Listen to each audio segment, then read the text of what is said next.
We are live. Okay, hello everybody. Hi, and welcome to the demo day. I'm Elena from Data Natives, actually working very closely with the team here and supporting for the EU versus virus matchathon in general and the demo day. And I'm excited to see all the 30 lovely pitches that we have here and also interact with the investors. And without further ado, actually, I'm going to pass it to the host for the day, which is Gleb, who's also been the lead of the demo day. So thank you very much and looking forward to see everybody. Ciao. Yelena, thank you very much. Sometimes I feel when I'm leading such a great group of people that they're leading me. And Yelena has been doing a great job in terms of operations and making sure things actually run. Now, without further ado, yes, I'm the MC, but I'm also a pitch coach. And I'm going to be making sure everybody's more or less on time. It goes both for the founders and the VCs presenting today. Now, speaking of which, we have one of our very first opening speakers, the director of health at Rockstart. Now, Rockstart, I believe, is a Dutch VC, but they did a lot of legwork already because they were also an accelerator. They're still transitioning, if I understood correctly, but they know what it's like to build up a team from the ground up, but they also know the value of deal flow. And in this particular event today, we're going to have quite a few health and life related events, anything from hardware, life-saving hardware, down to algorithms, software, so that we have quite a wide range. And something tells me Mr. Tonko Veda is going to talk about that particular subject. He has 25 years of experience all across ICT and ventures. He knows a great deal about the subject, and he's going to tell something about mountaineering. So that's going to be an interesting metaphor. Looking forward to it. Tonko, I'm giving it over to you. Looking forward to it. Thank you, Gleb. Hi all, my name is Tonko Wedda. As Gleb just told you, I'm the director of Rockstart Healthcare and also a retired mountaineer.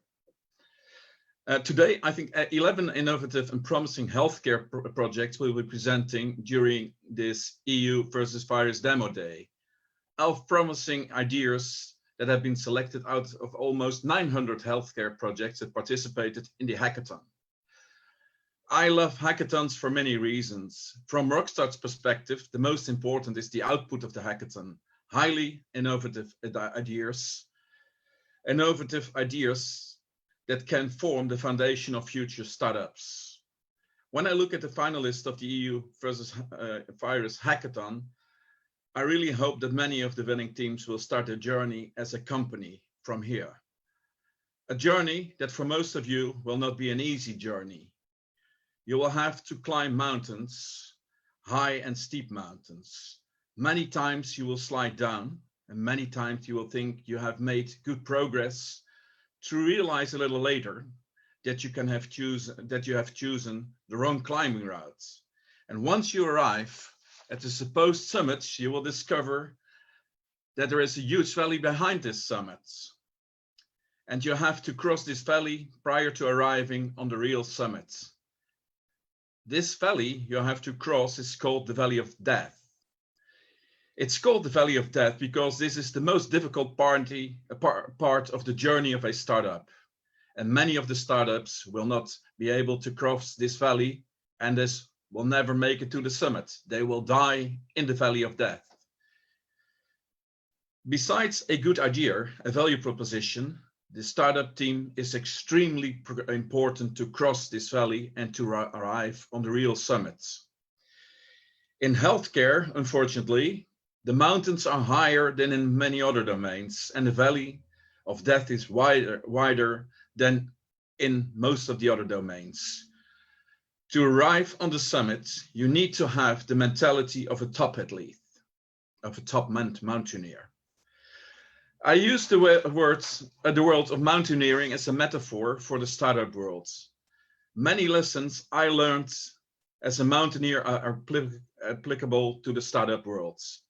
The biggest similarity between climbing and entrepreneurship is that you have to do things step by step. Both are long and often tough processes. Preparation in the mountains is a key success factor to arrive on the summit and to survive. And the same applies for a startup.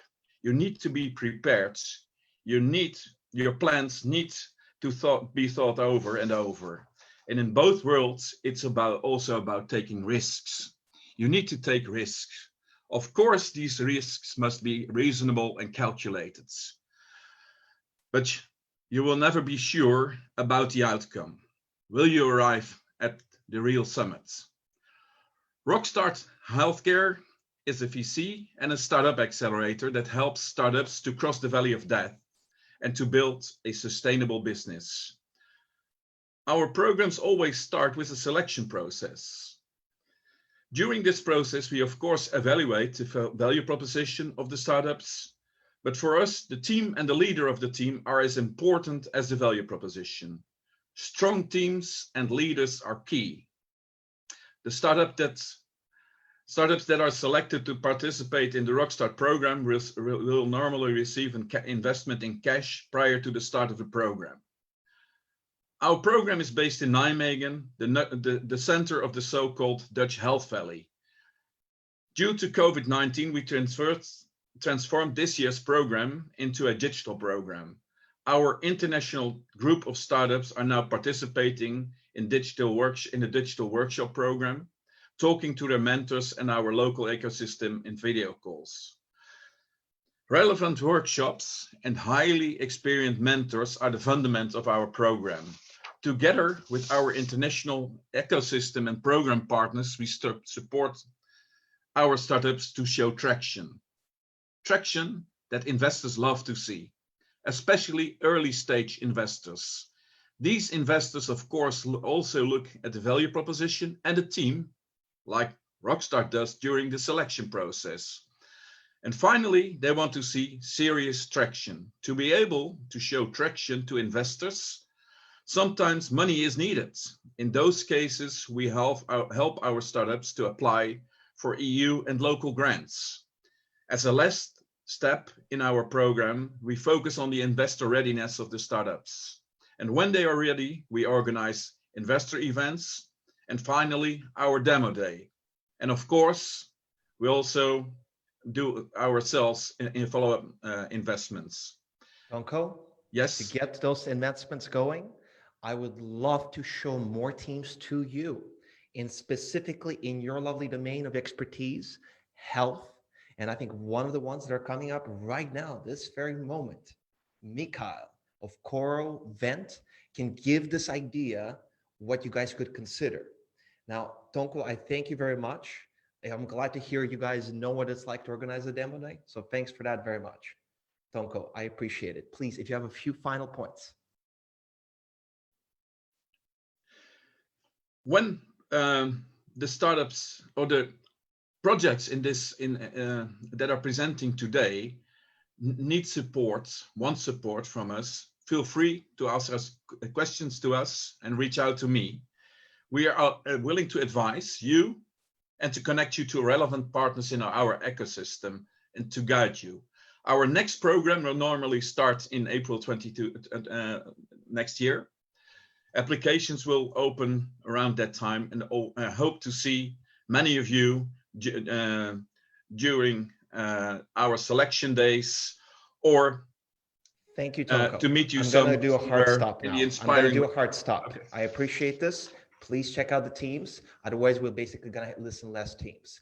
I appreciate it, Tonko, very much. I don't know if they say Tag where you're from, but thank you very much. I give word to Coral Vent, Mikhail, and thank you very much to our partners at Rockstart so much. Mikhail, you're getting ready to save your lovely slides to pitch. I know you got a successful crowdfunding campaign in Czech. You're a physical product from what I recall, but I think you're better suited to explain what you guys do. Your show, man. 3 minutes. Let's do it. All right. Thank you very much. My name is Michael Kazda, executive head at the company Nico, Czech Republic, and I'm presenting Coral Vent. We are a family manufacturing company, 25 years on market, 400 people operating in energy, water treatment, automation, or civil engineering.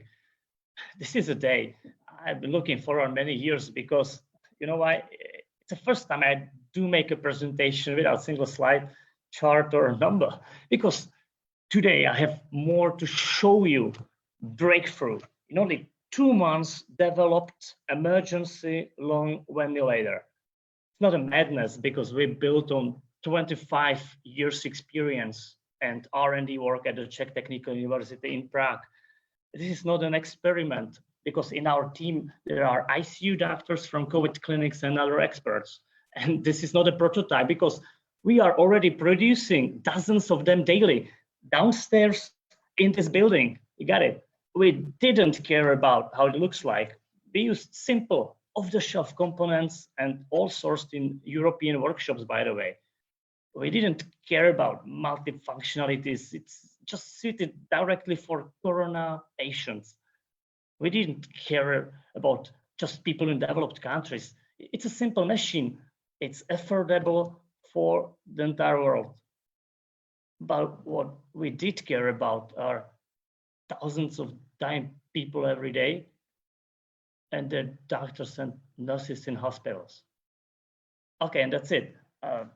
You want to see it, right? All right. So dear participants, I'm revealing a ventilator CoroVent.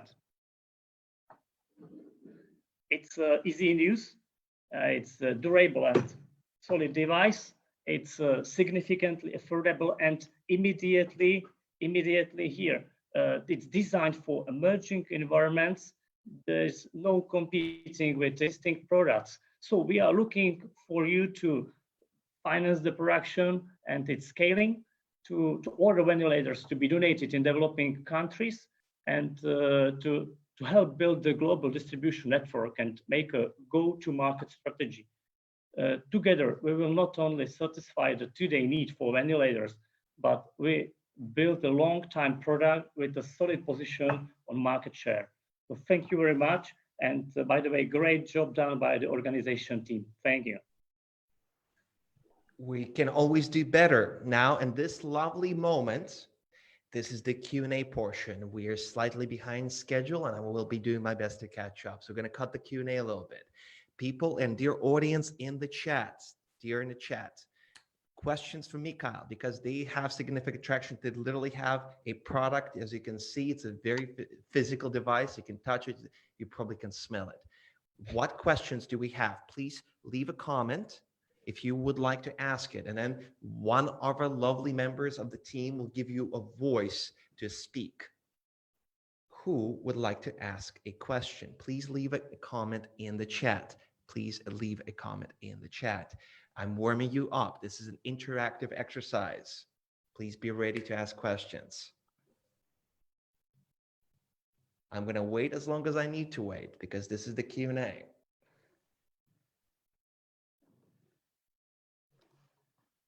All right. The questions, all right. How many devices have you produced? We have a question from Alex. Over 100, and currently we are producing about 30 a day, but we are able to scale to hundreds a day. We have a components and everything prepared. Thank you. Thank you for the question. Understood. This is a good one. Now, my question to you, Mikhail, and everybody else, and investors who are listening into this, I ask you to warm up. This is what you're going to get. These are the questions. So please show your name, show your questions, because this is going to be a constant feed. All right. My question to you guys, what are your plans? How's the next quarter looking like? Give me a little bit of an idea about the pipeline. All right. So we are in daily contact with emerging countries, mainly today in Latin America and South America. The plan is to prepare everything in-house to production of 2,000 devices in the 1 month and to deliver them to the countries of the emerging need. This is the plan. Understood. Any numbers you can tease, please? One last sentence. Any numbers once you can tease, please. All right. So currently we invested our own company money of over 2 million euro in the development and setting up the production. We are looking for similar scale partners to help us to boost and even more scale the production capacity, as well as to enter the ventilator on the market on the global scale. Thank you. Thank you very much. I will say thank you to you. And our next speaker is getting ready, Alex from Datum. All right, thank you very much. Now, Alex is somebody who studied complex systems in great detail. Now, he has a lovely smile. He rarely shows it. Sometimes he does. And I'm looking forward to it. You're managing a team of dozens and dozen people. Some are distributed, but you also have a core team that has worked together before, both on software projects and so on. And so I'm looking forward to hearing what you guys have whipped up in terms of algorithms and what you can do for the many hospitals all around the world. Alex, I'm going to give it over to you. You have 3 minutes.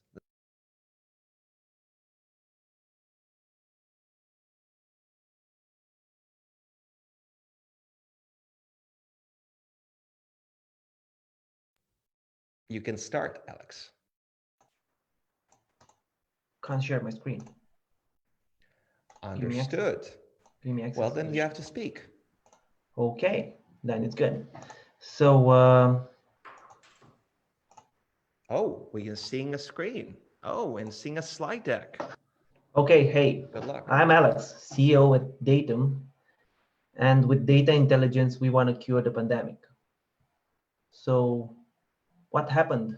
The world was surprised by a pandemic? That's strange. Well, we think that healthcare was and it's still broken at a global scale. Global healthcare data sharing is non-existent. The medical research is clustered and regionalized, and the new treatment needs more than 2 years to reach at the global scale. Datum is a global data structure for healthcare. It's a software platform that gains high granularity data every day from diversified treatment schemes. We use artificial intelligence to process everything in order to track the virus evolution. How we do it? Every day we collect data, symptoms, treatment schemes, lab tests, clinical trials from our partners all over the world, and we provide them real-time analytics, correlations between medicine and symptoms, predictions regarding the virus evolutions, and many others. Our platform offers a subscription model. We bring the partners through the community version that's offered for free to those who are contributing with data.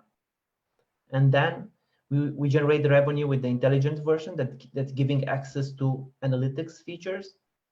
And for the long-term growth, we offer the perspective version.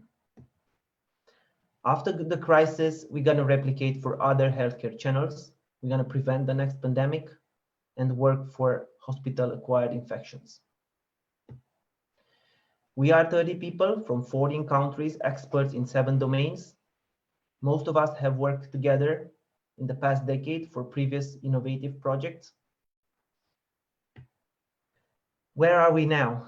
So the platform is operational. We have 9 hospitals that are providing us data as we speak. They are from Germany, Romania, Switzerland, United States, and Italy. We have 14 business partnerships signed with partners all over the world who are offering components to integrate in our platform. We have open discussions with Google, Amazon, and IBM to join their accelerators. Our 6 months objectives are clear. We want to slow down the COVID. We want to reduce hospitalization time by 35%. We expect to impact around 3 million patients and connect 100,000 doctors. That's a big plan, and I'm looking forward to it. We are going to slightly gently transition to the Q&A, Alex. Yes, please. Understood. My first immediate question, while the chat is waking up, Antonia is asking, how did you reach an agreement with hospitals for data? A very good question. Agreements, Alex. How did you reach it? We showed up a demo of the platform with test patients, and once they've seen what's the value of the platform, so if they feed the platform with 20, 50 patients per day, they get pretty insights from all over the world. We have signed agreements with them regarding data sharing mechanisms and partnerships for the upcoming year. All right, so you're getting quite a few. I don't know if you can see the chat. I'm going to read it out to you a little bit. So one of the latest ones, what is the impact of GDPR, HIPAA, CCPA, so a lot of acronyms there, and other Yes. future privacy and data protection legislation on your business. Now that's in our lingo called a prevention question, if I recall correctly. So Alex, let's Yes. do it. Thank you. So all the data that's coming to the platform is completely anonymized, pseudonymized, and cleaned before being introduced to the platform. So we have GDPR experts who have built the agreements.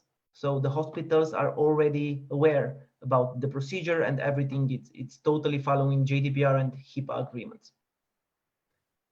We have one more. Is one-to-one agreement, or did you have country regional contracts? I guess he's talking about scale. Mr. Antonio, you are very active. I appreciate it. Thank you. So question, I repeat, agreement. Yeah. Is it one-on-one, or you have country and regional contracts or contacts? Right now, we communicate directly with the managers of the hospitals, so it's one-on-one direct discussion with them. We have other 10 open discussions with other hospitals around the world. We have one in the Q&A, if I'm not mistaken. There we go, Zoltan. Zoltan, thank you for being active. Is it a data structure, a data sharing platform, or a data analysis consultancy business? He gives you free options. You can pick a fourth one if you want. I repeat, is it a data structure, a data sharing platform, or a data analysis consultancy business? All right, a bit of a leading question, isn't it? Well, Let's do it, Alex. We build a dynamic data structure based on our previous decade of experience in this.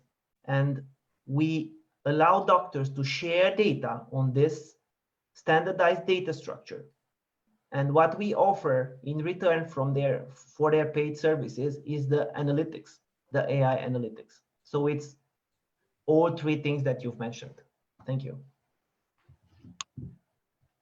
On this note, we're going to transition. Alex, you've been a good sport. You've got quite a few questions. We're going to have a breakout room session link for you so you can talk to Alex by clicking on the link. So you have this little, think of it as a coffee meeting that you normally have at a post-conference if you want to talk, but you have to bring your own coffee. Now, having said this, Alex, thank you very much for pitching. It brings us to the next speaker. Now, the next speaker is Simon. Simon is, how should I put this? An adventurous fella. He's a risk taker. He crossed the whole South Africa on a bicycle in 1 year. Now he has a bit of a math and physics whiz, and he did some machine learning work with startups all across the US, Germany, and India. So very, very ambitious man, very broad scope. Now, Simon, I trust you're figuring out how to make your presentation full screen, if I'm not mistaken. And sometimes it is a challenging case to make.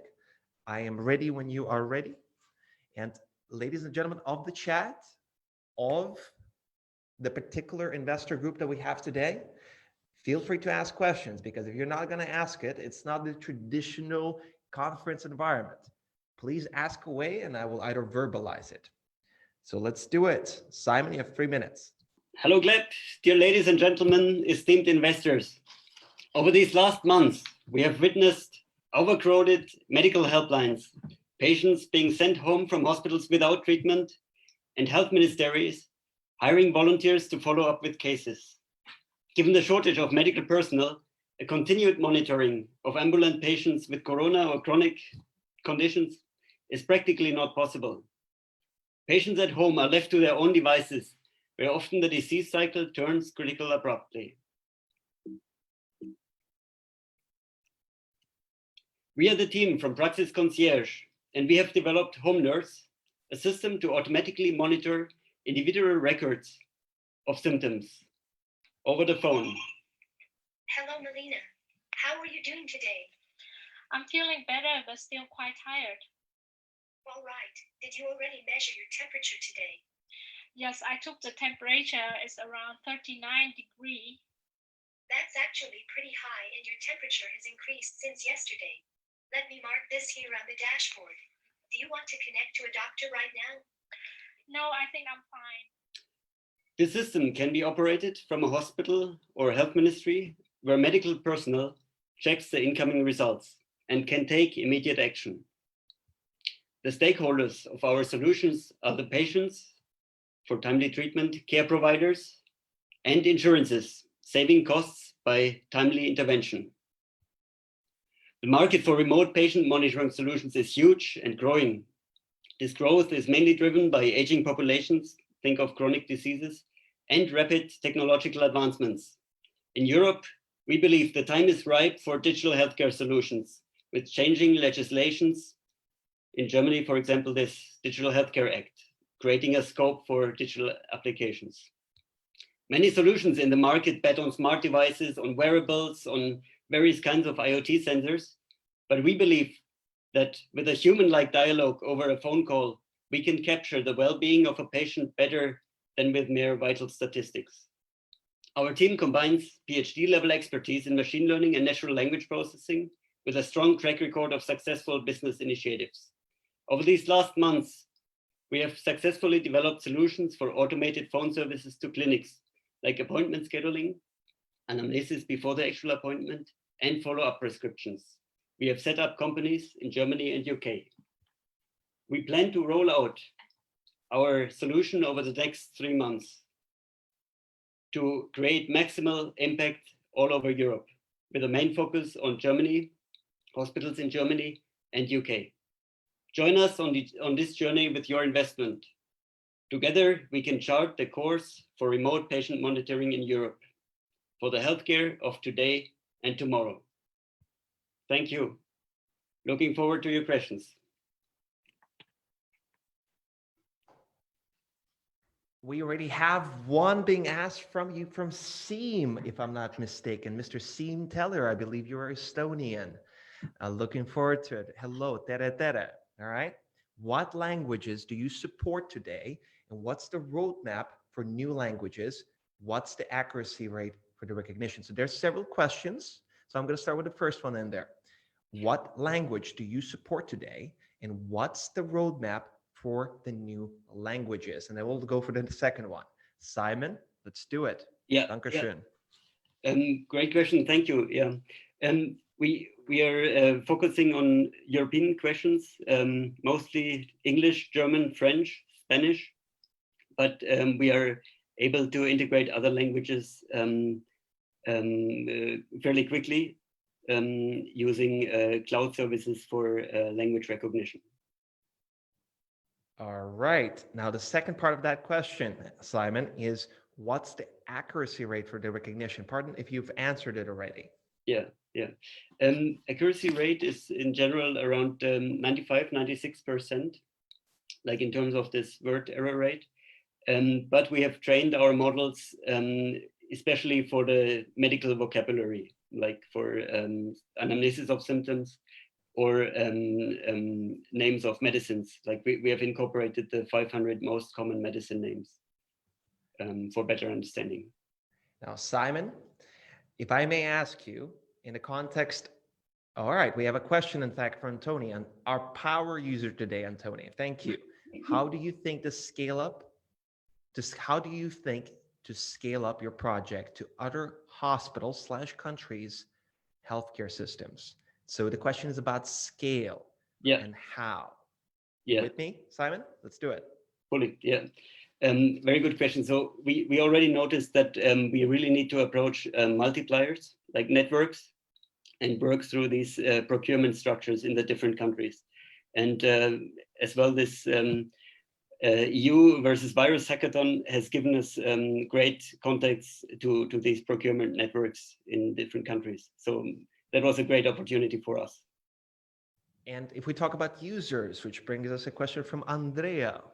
Now, how many users do you have and how many calls did you analyze so far? If some of the questions are overlapping, let us know. Yeah. So far, we were marketing our services mainly to clinics in Germany, like smaller scale, where we actually offer our services as a subscription. With hospitals, we don't have any clients yet, but we plan for volume-based packages there. So no subscription, but volume-based, call volume-based. We have one more very quickly that popped up from Audra in the Q&A. I would like to have more detail on the competitive landscape. All right, you're getting ready. Competition question, one of the most common ones. All right, is it a red ocean out there? So it's super competitive, right? Not a blue ocean. Some competitors have already 15 languages, man, 15 languages. So what is your unique solution, your special sauce that differentiates you from the direct and indirect competitors? That's a really strong one. Yeah. Audra, thank you. It's a direct one. It's a really good one. Simon, ultimately, it's about competition and how you're better, right? Going for it. Yeah. It's a very good question because we actually operate at the intersection of these two markets. We have the healthcare market with all these sensors, remote patient monitoring, and on the other hand, we have the market of these voice bot solutions. And they already move into like healthcare application sectors as well, but not fully integrated. The main challenge of bringing those two markets together is actually, we have this modern technology of voice bots, but we have these old legacy systems of clinics and hospitals on the other side with really like hard to manage interfaces. So I think that's our USP as well, that we bring these two worlds together with our technology. And on this note, I will thank you. That was our final answer. Simon, Dankeschön. Thank you very much. Which brings us to the next speaker. Now we had a lovely German speaker, Simon from Praxis. And now we have a French one, if I'm not mistaken, Sebastian Pierre-Antoine. Now he's going to talk about a device, and this device is relatively new, guys, relatively new. While Pierre-Antoine is getting ready with his slides, pretty pleased with cherry on top, all right? I'm going to introduce a little bit about him. Now he's both a CEO and a CTO, so he's a dual combo, at least in one of his previous companies. Now he has to do with anything from informatics, right, to nanoparticles, nano research. This is a smart dude, and he's running a company. And in this particular event, he's representing measuring taste. So measuring taste. Let's get a load of this. Now, Pierre-Antoine, if I may ask, are you ready to pitch? Yes. All right. Do we have your visuals? Do we have your slides? Yes. Excellent. Now I'm going to start the timer, 3 minutes. Let's do it. 1, 2, 3, go. Hi, everyone. My name is Pierre-Antoine, and I have one quick question. Have you ever tested your taste? According to WHO, taste disorder is one of the specific symptoms of COVID-19 disease.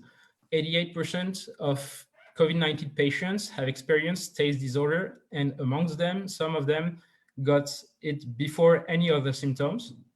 And only 42% of those patients have recovered within 15 days. Other patients will have to wait up to 12 months before recovering their sense of taste, and some of them may even never recover it. The problem for healthcare professionals is that they don't have an easy to use and reliable way to have a quantitative measure of taste. Existing methods use chemical preparation and lab analysis, which are expensive. It's mostly qualitative measure and are not very accurate. And because of poor repeatability of the measure, it leads to a poor patient monitoring. But there is one not very well-known existing method, which is called electrogustometry, which offers quantitative and accurate measure. It's easy to use and fast to perform those tests, and it offers repeatable and reliable measure. The principle of electrogustometry is using electrical current to provoke an electrolysis of the saliva, and so therefore make an electric taste appear on the tongue, just like when you put a battery on your tongue. The goal of electrogustometry is to measure which will be the lowest current possible, which will trigger the smallest taste that you can ever taste. So we decided to create a device for that. This device is actually existing. It holds in the palm of your hand, and with the electrode, you can measure on one of the 9 areas of the tongue, which will be the taste sensitivity of the patients.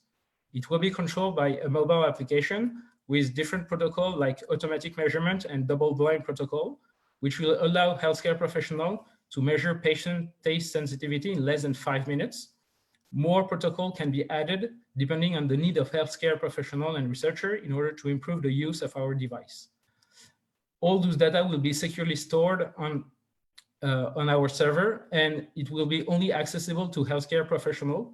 By using FHIR and OMOP architecture on the database, we will also allow interoperability of our solution with other medical device and electronic health record. And so by crossing all those data, we will also be able to define patterns in order to better prevent and diagnose different diseases.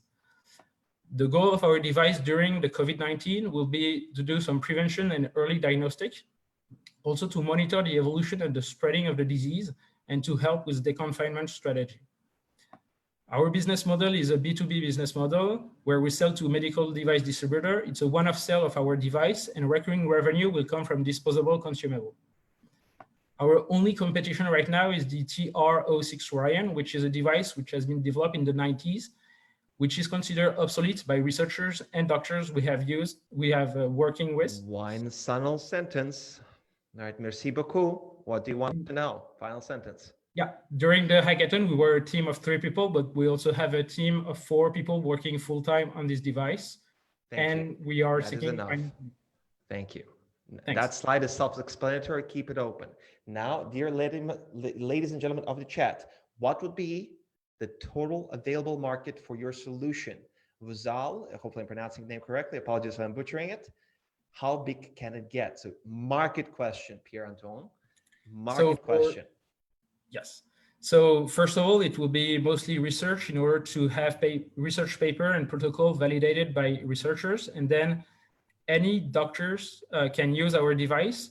So in this case for COVID-19, but there is lots of other disease or drugs which affects taste. And so by doing this, we can measure, for example, the evolution of diabetes. We can diagnose state of evolution of Alzheimer's disease, for example. We can also help during the chemo and radiotherapy, for example, in order to get a better sense of the quality of life of patients.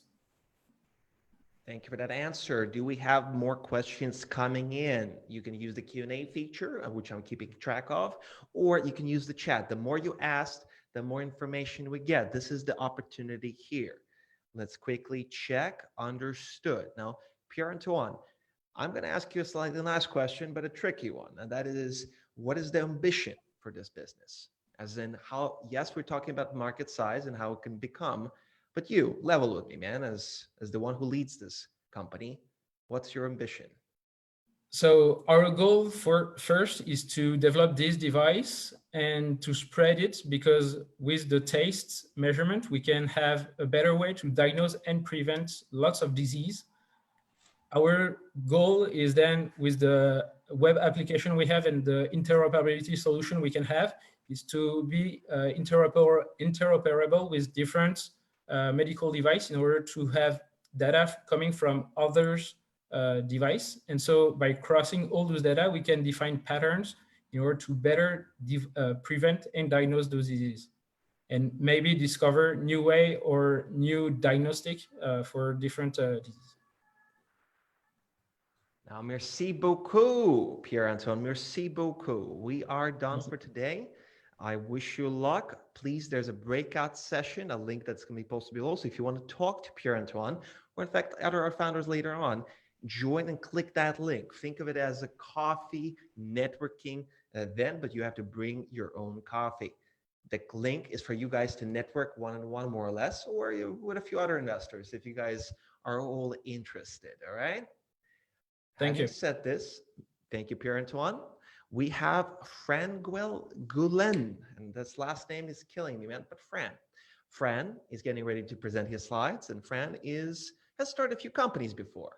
All right. And one thing I do know about him is he not only is into diving, but he really, really loves diving. So on this note, Fran, it's your show. Morning, Gleb. Thank you. You know the time you're given, so let's be on time. Let's do it. Okay. COVID is the worst pandemic of our era because it is very contagious and up to 10% of the affected pass away.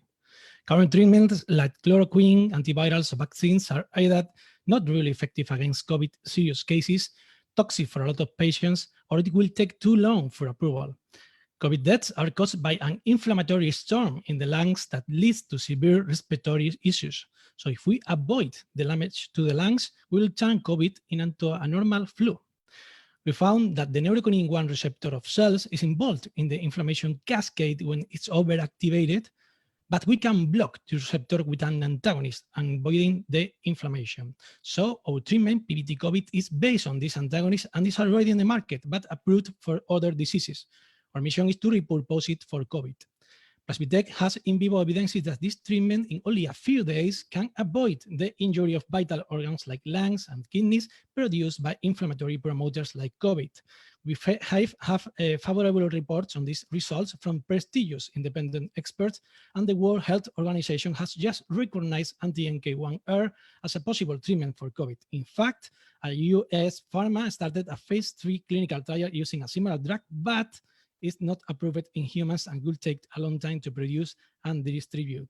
So our treatment works for COVID-19, and its mutation is proven safe in humans and is available worldwide and could be approved in 2 months for COVID.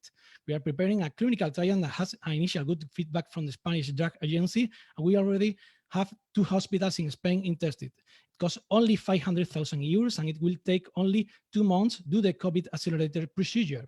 We have registered a worldwide patent for the use of all anti-NK1R for COVID, and our business model is profitable. We have received a percent of all sales, affordable, cost less than 1,000 euros per patient, cheaper than current treatments, and scalable. It's based on licensing to big pharmas that already produce it. Plasmidec is a company based in Seville, Spain, has been developing a cancer treatment for 7 years thanks to our great team with extensive experience in research, business, and management.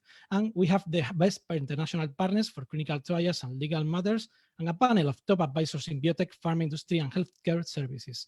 We estimate to obtain a total net profit of more than 20 million in 3 years, and in previous investment round, we have closed 1.5 million between private and public financing. We have opened a new round of 1 million at 4 million pre-money valuation, partly committed, and our treatment could save billions of euros and millions of lives. Overcoming the fear of dying from COVID, we will win our freedom again. Thank you very much. Thank you very much for having 10 seconds left on the timer. Thank you, Fran. Now, ladies and gentlemen of the chat, now I would like you guys to start using that chat feature and ask our dear founders questions about anything from traction, anything from go-to-market, anything from business model, all that lovely stuff. In fact, Alex is already one question is being asked. How have you managed to submit a patent so soon? That's a nice question. That's a nice one. Is it so? It's a patent pending, if I got this right, Fran. Yes, it's patent pending. We have registered 2 months ago. It's pending. Yes. All right. Thank you very much. What stops the bigger pharmaceutical companies? I can already smell them as this is heading. What stops them from creating a generic alternative? All right. Yeah, it's a very good question. Thank you, Wayne. Of course, we expect that because there is a generic alternative already. Some pharmas produce this drug, and we have patented the indication of this drug for COVID. So it's scalable because of that, because we are gonna make our arrangement with these pharmas to sell the drugs instantly in all the world, in all the countries, and is available in hospitals, in the pharma of the hospital. So it's an instant solution, we think. All right, man. That answer could be better. I'll give you that. If I'm not missing any of our live questions here, I'm going to transition. Oh, we do have one more, Fran, one more. Well, how will you be using the funds requested? 1 million? Are you underestimating the amount of follow-up investment you need to scale up? That's a bit of a leading question right there. But the ultimate money, right? So you're asking for 1 million. Are you underestimating it? And what's the amount of follow-up? Totally, Eldra. Thank you for the question. In fact, we were starting a bigger round for cancer treatment when COVID started. 7 million to 45 million pre-money, but we have decided to do a bridge round to accelerate and start the clinical trial as soon as possible. and try to stop this pandemic, because it's an epidemic in worldwide. So yes, probably we will need more money, but for now we want to start next week or in June the clinical trial. The clinical trial only costs $500,000, so 1 million is good to start, and after that, of course, probably we go for more money. Thank you. Now, thank you very much, Fran. This was our last question, and we're moving on to our next speaker who's getting ready. His name is always a challenge for me to pronounce, but what is definitely a more important challenge is the work that he does as a medical doctor, if I recall correctly, and has to do with rehab, the kind of rehab for patients that, well, had a hard time. They have to recover the whole body, that kind of stuff. Luckily, I never had that particular challenge myself, but I understand the importance of it, especially in athletics. Now, he is also picked up coding skills, so he is a bit of a renaissance man, a physician and a programmer. And specifically, he wants to help the patients, and he wants to use some tech to do it. Rehabilit, Ezequiel, let's do it. Good morning, everyone. The World Health Organization tells us that rehabilitation is going to be key in the fight against COVID. The thing that is that as a doctor, I have a ton of questions. How am I going to rehabilitate these patients without turning my daily practice into an infection hotspot? Where am I going to do it? Because my gym has been turned into a COVID ward, and even who is going to treat all the other patients? I don't only have COVID patients, people still have broken bones and strokes. And the fact is that we weren't really up to the challenge before, because rehabilitation is incredibly resource intensive. And even before the pandemic, we knew that there were many patients that received a fifth of the treatment that we knew they actually really needed, because there was not a simple and affordable way to give them the treatment they were asking for. That's why this started like 4 years ago. What I was doing during my night shift, I started to learn how to code, to make small apps that would help me provide patients in my daily practice treatment that I wanted to give them in an affordable way. And this has become, in these years, to one concrete vision. That is that one day I want to give every patient in the world, no matter where they are, all the rehabilitation they need from their smartphones in the palm of their hands. And how am I going to do it? What I've been building is, I'm not trying to reinvent the wheel. I pick the therapies that have been proven to work on the analogical way and bring them to a virtual environment. And not only make clinical trials to see that these therapies are effective and safe, that they are also attractive to the patients, and they love it. Because if you have ever experienced virtual reality, it's an incredible experience, and it allows us to, for example, bring a patient to a mountaintop or to the beach, and it's an incredible experience for them and allows them to leave the hospital for 1 second and focus in on what awaits them outside. And our value proposition for the clinics is clear. We don't only offer them third-party headsets like the Oculus Go, which are portable, affordable, and most of all cutting edge.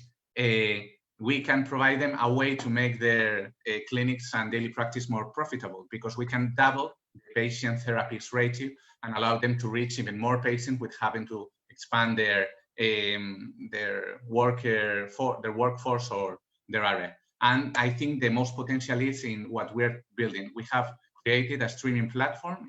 We want to make a Netflix of rehabilitation, a place where the patients can access all the rehabilitation they need from the comfort from their home and adapted to the specific deficits they have.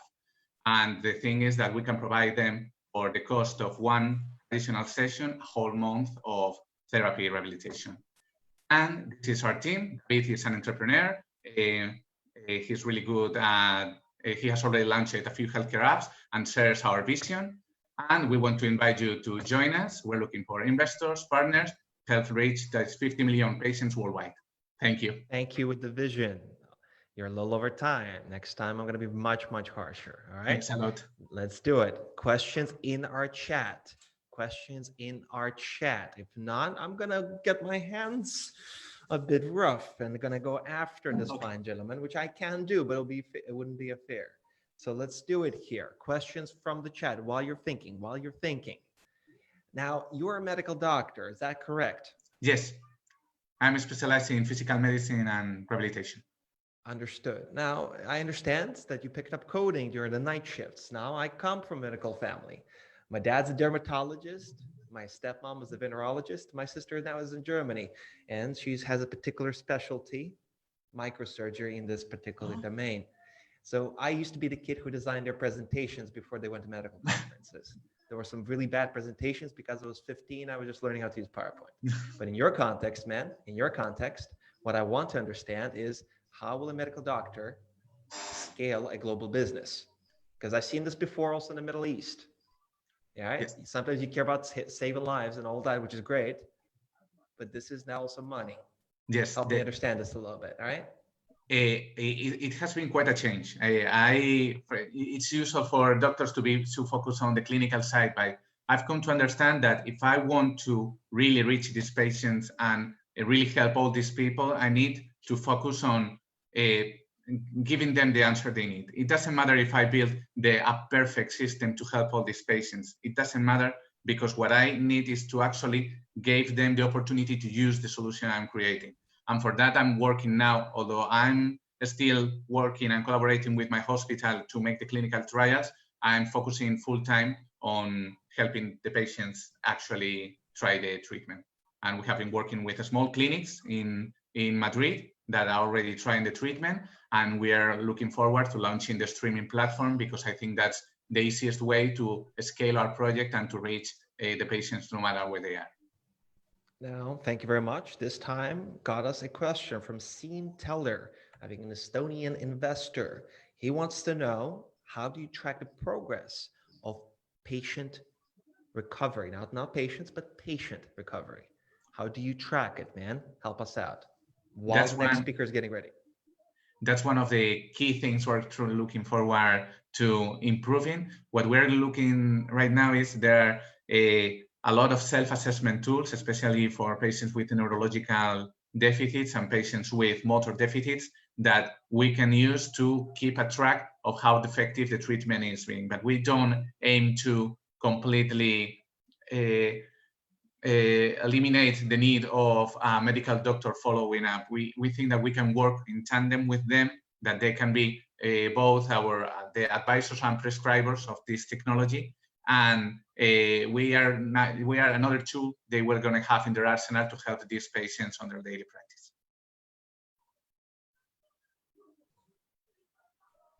Let's check out the Q&A once more. Oh, we have one more.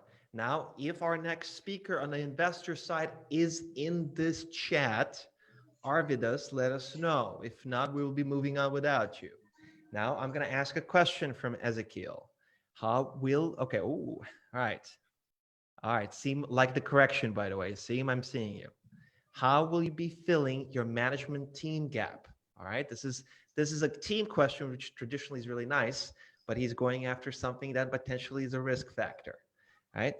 Do you have an advisory board to support you, to help you with your go-to-market strategy? So I guess the point here is, man, yes, how are people going to complement the team gap? All right. Thanks a lot for this question. Tell us about the team.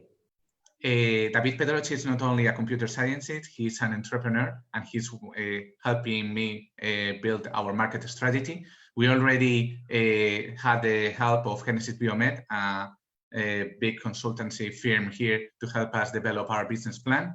And due to having won the Kaizen Pulse program and the Health Star, they both have really incredible advisory boards that are helping us shape this project. It's not only the more than 100K euros of funding that we have received so far, it's all the access those funds have given us to surround ourselves with advisors that can help us bridge this gap, bring our solution to the patients they need in a profitable and accessible way. Ezekiel, relatively well handled. We will have a link to get in touch with Ezekiel. And if you guys, some of the angels in this particular space, want to get their hands nice and clean before the surgery, and want to help out this man grow his business, because it matters, get in touch with him in this breakout session. The link will be below. Our lovely team of volunteers is going to post it. Now, having said this, speaking of advisors, speaking of mentors, and speaking of investment, Ezekiel, thank you very much. We have my dear friend Arvidas from Practica Capital. Now, Arvidas is getting ready. Our team of volunteers are making him a panelist as we speak. I can see Arvidas already. He's going to unmute your microphone and eventually show his face to us, hopefully, so we can see him. Now, Arvidas is from a company I know somewhat, based out of Lithuania, but they invest all across, so with a specific focus on Estonia, Latvia, and obviously Lithuania. Now, Arvidas, you're the investment director, but in the heart, you care about sales. You care about scaling companies to become super big. I know you guys done fintech, you've done medtech. Hell, you've probably done it all. So I don't know, what are you, sector agnostic, or you have your favorites, man? Arvidas, your floor. Let's do it. Achu. Thank you so much. Can you hear me? Just to check. Absolutely. Perfect. Okay. Thank you for such a kind introduction, and thank you so much for the pitches. You know, it's tough times, and super excited that actually all the friction of meetings is removed, so you can do much more. At least we see that we are having much more meetings, meeting much more entrepreneurs. So Practica Capital, to tell you briefly what we do, we are supporting Baltic technology entrepreneurs for 10 years already. We started in 2011 as kind of dedicated VC towards Lithuania. We were the first institutional venture capital fund in Lithuania and one of the first in the Baltics. Right now we are investing from our third fund, and we have 50 million euro in total under management. We made 52 investments, out of which 35 is seed. So we are early stage. We invest in tech-driven or competitive advantage created by tech. In this type of ventures, we are looking primarily into product founder market fit. What does it mean? It means that if entrepreneurs have domain expertise, right, is one thing. Second thing, can entrepreneurs build a product in that domain? So meaning if you do enterprise sales kind of business, right, your co-founder should come from enterprise sales. And if you do low touch sales model, kind of B2B SaaS self-service inbound driven, there should be a good product guy in your team. So we kind of invest in early stage tech businesses. Product founder market fit is our main criteria. Even though when kind of Baltic states are not huge in terms of population, right? So you cannot focus on one specific vertical, and we do not focus on this. We are kind of sector agnostic, but this tech angle, this product founder market fit angle, actually makes the strategy very sharp and very focused. And our investments, if you look kind of across verticals, yes, we have many verticals, from fintech to SaaS to marketplaces to e-commerce to life science to life health and so on. But it's very common horizontal denominator, meaning that the seed or Series A product founder market fit, it's the top talent coming from top universities or second-time entrepreneurs. Right, and then it's kind of domain expertise is what we really are focused on. Is we want people to be building business, or entrepreneurs to be building business in a domain they understand or have prior experience at. Right, so this is basically the kind of the topic, the investment strategy. Right, we invest from 200,000 euro to 1.5 million euro in a single ticket. We do seed to Series A. In exceptional cases, we do pre-seed stage, and we back Baltic entrepreneurs primarily. So meaning, of course, there's a higher concentration of Baltic entrepreneurs in the Baltics, but we can do deals in Europe as well. So we have 3 or 4 investments in the UK, one in Germany. And we could invest in great founders across Baltic Sea Rim. So meaning like Nordics, Poland, Germany, directly. So Baltic founder is not necessarily the kind of the key criteria. Then probably if you look at the life or kind of health and life sciences, right? We are extremely happy that Baltics is a country that is very well funded in terms of innovation and horizon projects, right? And this 3 or 4 year investment into facilities brought a lot, and I mean a lot of good IP protected deep tech businesses in life sciences. And we have interesting developments in terms of kind of CRISP technology to cut the genes, right? There are 3 or 4 startups working there. We have very good lasers and optics startups, and of course genomics, right? So this is what we are super thrilled about. We made 5 investments in this space, and we're gonna continue doing so. Our newest fund is 25 million euro. We have a lot of dry powder. We are very happy to hear from all of you. You know, find a way to work together and back the great entrepreneurs that want to change the world, but have some experience in what they want to do. Arvidas, that's on a really, really clean line. Speaking of entrepreneurs who want to change the world and want to have experience, I will move on to our next speaker, Arvidas. You're going to have an introduction to a lot more if you're going to stick around. I'm happy to have you in this call, and good to see you, man. I love Lithuania. I love Vilnius. I'm hoping to visit it soon. We have a travel bubble now, so I might come your way, huh? Thank you, man. I chew very much. Thank you very much. Now, Polly is in the room.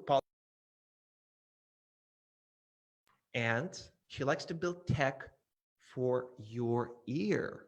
Now, she moved from London to Berlin, so she's quite an international one. And now, let's do it.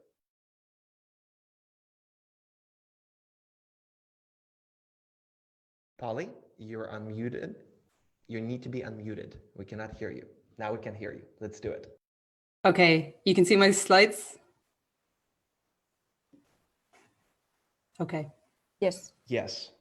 Thank you. Okay. Frontline workers are at high risk of contracting COVID-19. Even with the best prevention methods, because of their close proximity with patients, some of these workers will contract the virus. And given that that's the situation, how might we best care for our frontline workers' health while ensuring the reduce of further spread of the virus? Our solution is SenseWear. It's an ear-worn wearable device that monitors the vital signs of workers as they go about their day. It measures heart rate, SpO2, respiration rate, and critically core body temperature. Wearing SenseWear, workers can get early notification if they are having symptoms related to COVID-19 so that they can get treatment as early as possible. And additionally, so they can remove themselves from situations where they might transmit the virus further. In addition to early warning of symptoms, SenseWear collects biometric data that can be very valuable for further research into how the onset of the virus progresses. And this is a novel data set because most current monitoring solutions are focused on people who are already sick, whereas SenseWear has the ability to pick up data on how the virus progresses from the onset. The USP of SenseWear is the accuracy of sensing combined with the wearability. So having a sensor inside your ear allows you to get a really good core body temperature measurement. And for example, a Fitbit or something like that can't measure temperature because the temperature of the skin in your wrist is not correlated to your core body temperature. So yeah, the USP is the accuracy, and competitive solutions are just not as accurate, or else they're inconvenient to wear for people who are at work. SenseWear is a project by my company, Hearable Labs, and our expertise is in developing in-ear audio technologies. For SenseWear, we've formed a partnership with Cosinus, based in Munich, and their expertise is in collecting vital signs from inside the ear. So far, we've developed full manufacturing designs for SenseWear, and we're now raising funding to progress the project further, fund our first batch of devices so that we can get some pilot trials going in hospitals. Our beachhead customers are hospitals and clinics, and the business model is based around direct hardware sales combined with monthly subscriptions per user. And as the pandemic progresses, we see wider applications for SenseWear. So as lockdowns lift and people start to go back to work, people will still be very careful about who they interact with. And SenseWear can provide that peace of mind that workers are healthy, that they're not showing any symptoms like respiratory difficulties or fever. And that peace of mind is there for themselves, for their employers, and also for the customers that they're interacting with. So they know that these workers are not going to spread the virus. The fact that Senseware has a Bluetooth audio capability provides an extra motivation for people to want to wear it. We're Team Senseware, we're ready to launch, and we'd like to ask for your help. Thank you. Polly, thank you very much. Now, this seems a pretty self-explanatory product, but just in case, how did you come to solving this particular challenge? Now, you are a techie at heart, an engineer, if I got this right. Mm-hmm. You're also CEO now. So it's a nice little blend there. And I'd love to see how you discovered the problem you're solving. Can you help me out? The pain. Yeah, so we committed the cardinal sin of startups, which is starting with the solution and working back to the problem, which is just, we're a company that knows about in-ear technologies, very experienced in developing them, can whip something up very quickly. And we looked at how that might apply to the current crisis, and so that we could use our expertise in that way. And I've had the idea for a while about incorporating these type of biometrics into in-ear devices, just because it's the perfect place to pick them up. I see. Relatively good answer. Thank you. Thank you, Polly, for bringing out some tech muscle that you guys have. In the meantime, we got 2 questions from our lovely investors. Let's kick off with the first one. The first one is, as a medical device, how did you get approved? Senseware in Europe. How did you get approval? So I guess the question is approval, your medical device. So actually, it's not a medical device. Because we're not making any medical claims, we're just saying you should check out your vital signs. We're seeing an irregularity that might be related to something that you should check out. And that's not to say that this wouldn't be a medical device eventually, but by having it as a consumer grade healthcare device, we can get it out there quickly. We can collect the data we need. We can, get everything done in a very lean way. And then if there is that appetite for this as a medical device, we can work on that later. I see. So it's more like a wellness thing. Mm-hmm. So bypasses the regulatory requirements. And Yeah. the next step is, if it comes your way, you'll deal with it, but you do have a plan for it, if I got this Yes. right. All right. Good enough. Thank you, Polly. I'm seeing you. The second question here is, what's the timeline from today to trials, to starting to roll out this commercially? So I guess the timeline is, a go-to-market type of question. So commercializations of this type of stuff. And this is from Seam Teller. The route that we'd like to take is to start with a small batch of devices that we use for a pilot trial, maybe in a number of hospitals, and to go from there, so that when we get to market, so we're actually fully commercializing the device, we've already figured out exactly what it needs to do, how it's useful, and just all those little engineering queries as well. On this note, I suggest to move on, unless you have one quick sentence, Polly, about your vision. Our next speaker, I believe this is Dennis, is getting ready. Just to say, I maybe sidestepped the question a little bit, but basically in 1 month, we can have a batch of these devices in hospitals on a pilot trial. Well, that's very promising. You're ready to deploy, and you're ready to deploy soon, if I got this right. Exactly. I like the sound of that, Polly. Polly's breakout session link is going to be listed in the chat below, so you can chat with Polly Seam, for instance, if you want to check her out. And I believe her LinkedIn profile might be added too. Polly, thank you very much. Now, Dennis. Now, Dennis holds a PhD in computer science, so he's a computer engineer through and through. He even was a visiting scientist in Carnegie Mellon University. So he's a pretty experienced man in regards to tech, all things tech, and in fact, teaching even. Now, he's going to talk about a smart screening tool. Now, Dennis, hello, Glenn. As soon as you're ready to go full screen on us and tell us about the COVID-19 smart screening tool. So thank you very much. No biggie, no biggie. We are ready. First of all, I know that for 3 minutes of our time, you spent a lot of days preparing. So let's do it. Thank you very much. And you guys spent preparing. I just nudged you a little bit and provided the demo day. You have an audience, you have a captive audience. You have 3 minutes now. Let's do it. Right. Congratulations to all the other teams. So yeah, in the presentation, I'm delighted to share with you the efforts, our efforts in using innovative technologies to control a new outbreak of the COVID-19 pandemic. So we understand that one of the most critical problems that countries face is the lack of testing capacity. Without enough tests, countries will not be able to control a second wave of the pandemic. So our team from Luxembourg and Greece used its expertise in machine learning and blockchain to develop a tool that helps governments to optimize the use of COVID-19 tests and implement fact-based strategies for deconfinement. So as an early warning and real-time monitoring system, our solution supports public health organizations in reacting to COVID-19 spread. By using our tool, governments and health organizations are able to quickly identify high-risk cases and take preventive actions. Also, our approach ensures an optimal use of available tests. At a later stage, we envision to deploy our solution in other domains in public administration, such as tax evasion and social benefit fraud. So our solution is built in 3 components. First, as part of the testing procedure, the patient fills an online questionnaire with health and demographic information. The questionnaires are customizable and the data are fully anonymized. As a second step, collected data are stored securely in a GDPR-compliant manner, and blockchain is tracing data in an immutable way.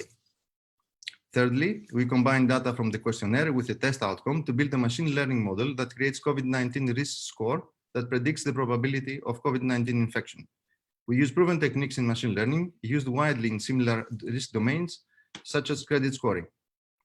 After the COVID-19 model is built, we deploy it to score a wide scale at regional or country levels. Each citizen has the ability to self-assess the risk of COVID-19 positiveness.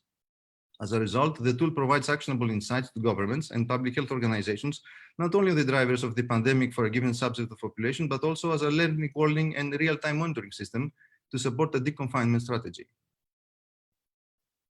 So far, our team has developed a functioning prototype that consists of the website, the survey, the risk model, and the blockchain integration. Our focus is to deploy the solution to initial customers and to focus in public administrations, ministries of health, as well as national, regional public health organizations.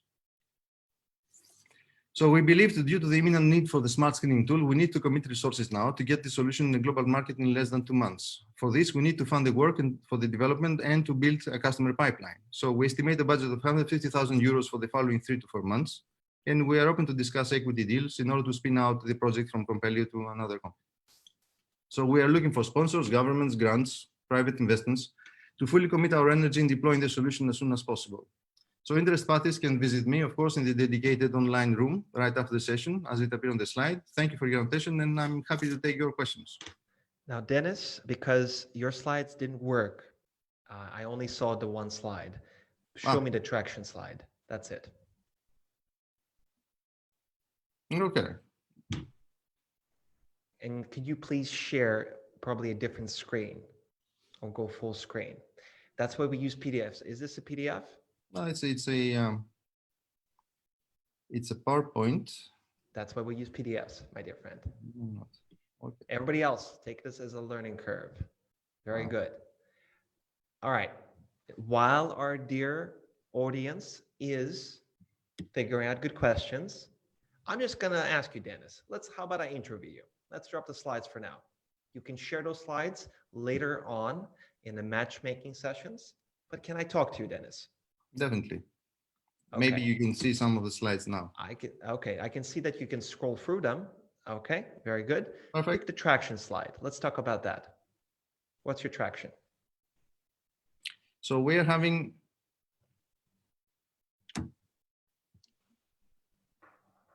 the solution that we have presented is a spin-off from technologies that we use already. So it is something that, of course, in a time of 2 months, we had to take care of all the technology factors. And indeed, we don't have any other pandemic so far. So the thing that we have is to apply a risk model to a new situation. So in terms of traction, indeed, the customers that we have are public administrations, health organizations. So the thing here is to be able to use this as one of the many tools that these customers might have in order to help fact-based decision-making for deconfinement. I am listening. So I got from this answer, Dennis, is that you have some public authorities you're working with and you're signing them up as customers. Did I understand this correctly? This is what we are looking at the market now. So we're having a new model which is based on risk, on scores, on risk scoring.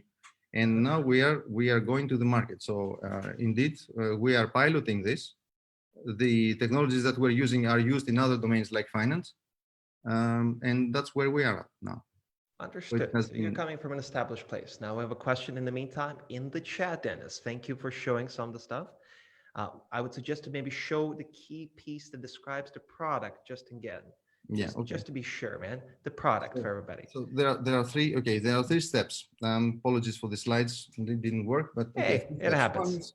Show us the product. So the first is that we collect the data using a questionnaire that is fully anonymized. On the second step, that we immutably trace the data and store the data using blockchain with a GDPR compliant manner. In the third step, what we do is that we're using a risk model in order to assess the risk based on the data collected.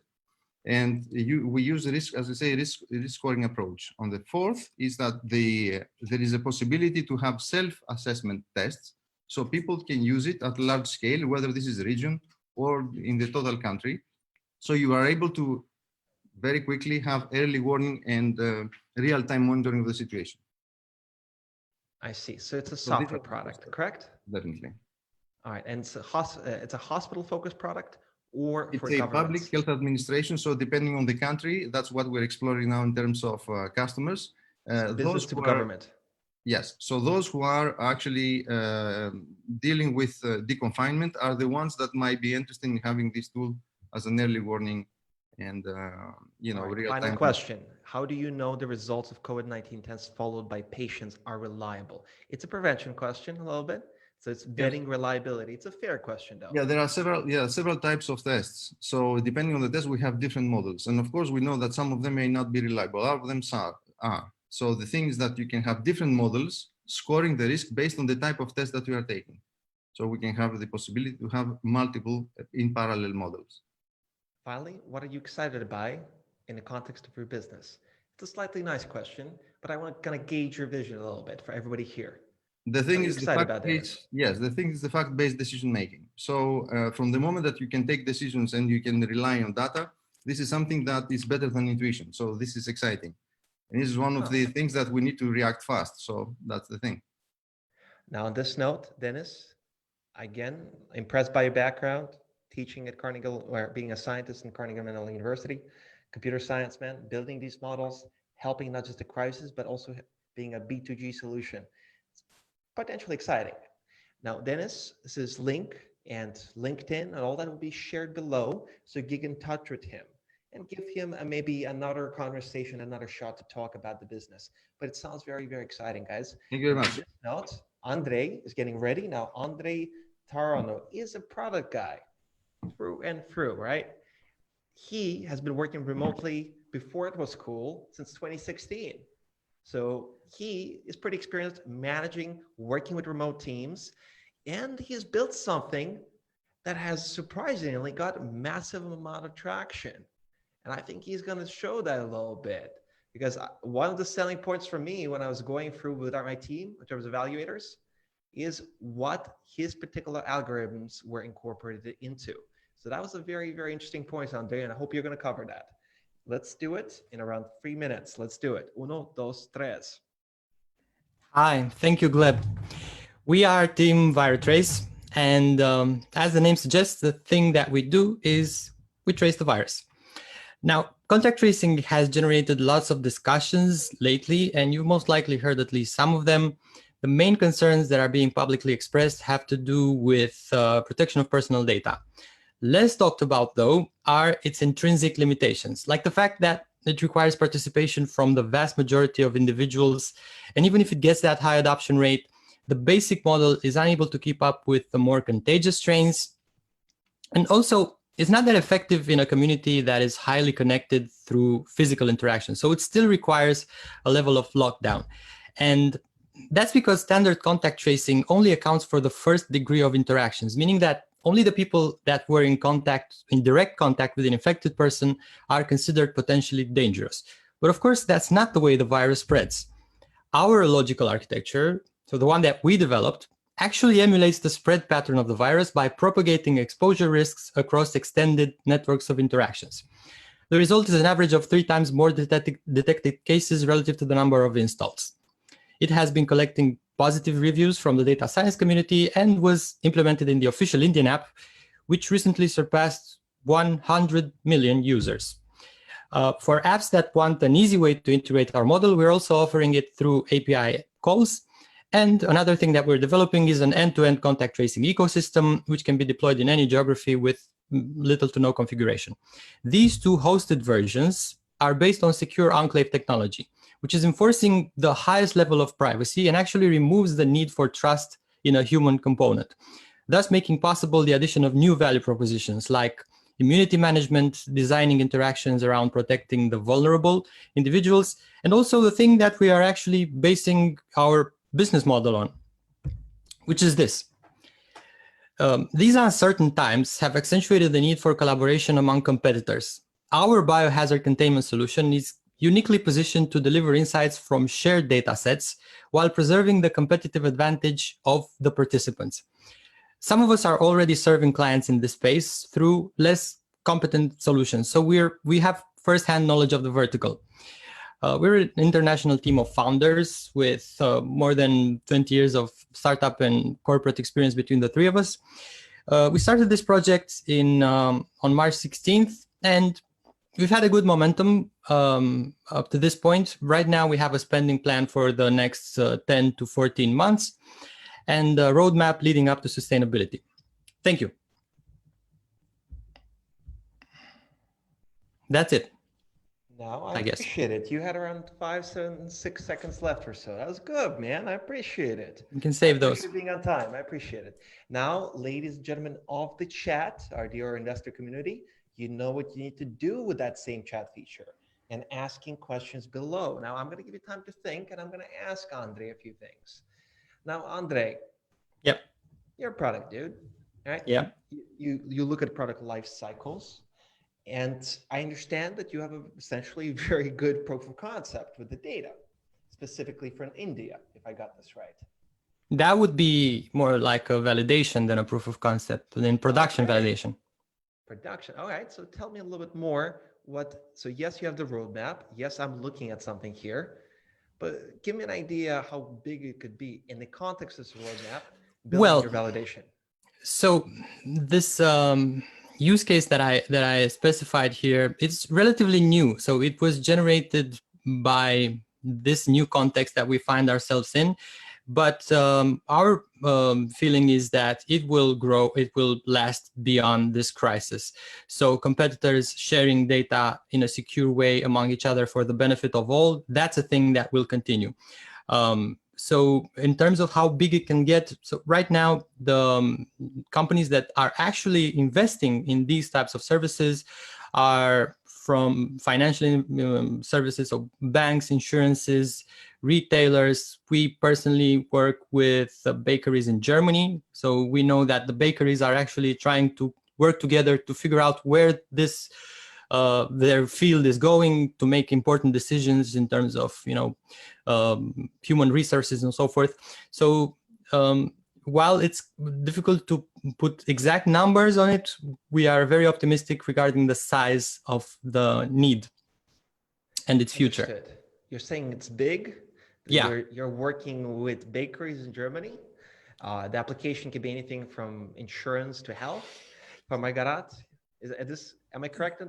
Yeah, so not the application, but the companies that are currently wanting to utilize this, that are needing these services. So, understood. Yeah. The next question we have is from Zoltan. Can you describe some non-COVID related use case? So this is built on something we already discussed. So you had enough time to think about this now, and I threw the question your way. Let's do it. So the non-COVID related application is actually our business plan, which is spawned from the COVID use case. So the fact that we are able to use the secure enclave technology in a way that we process data to be a more effective contact tracing solution actually as it turns out, it can be useful in this other business intelligence use case, which is not specific to COVID-19. Now, Matthias is the next one speaking. He's getting ready. Andre, you had a fair shot, and the next thing is going to let your links, that breakout session room, and your LinkedIn profile, if you have submitted it, will be shared below. Andre, thank you for pitching.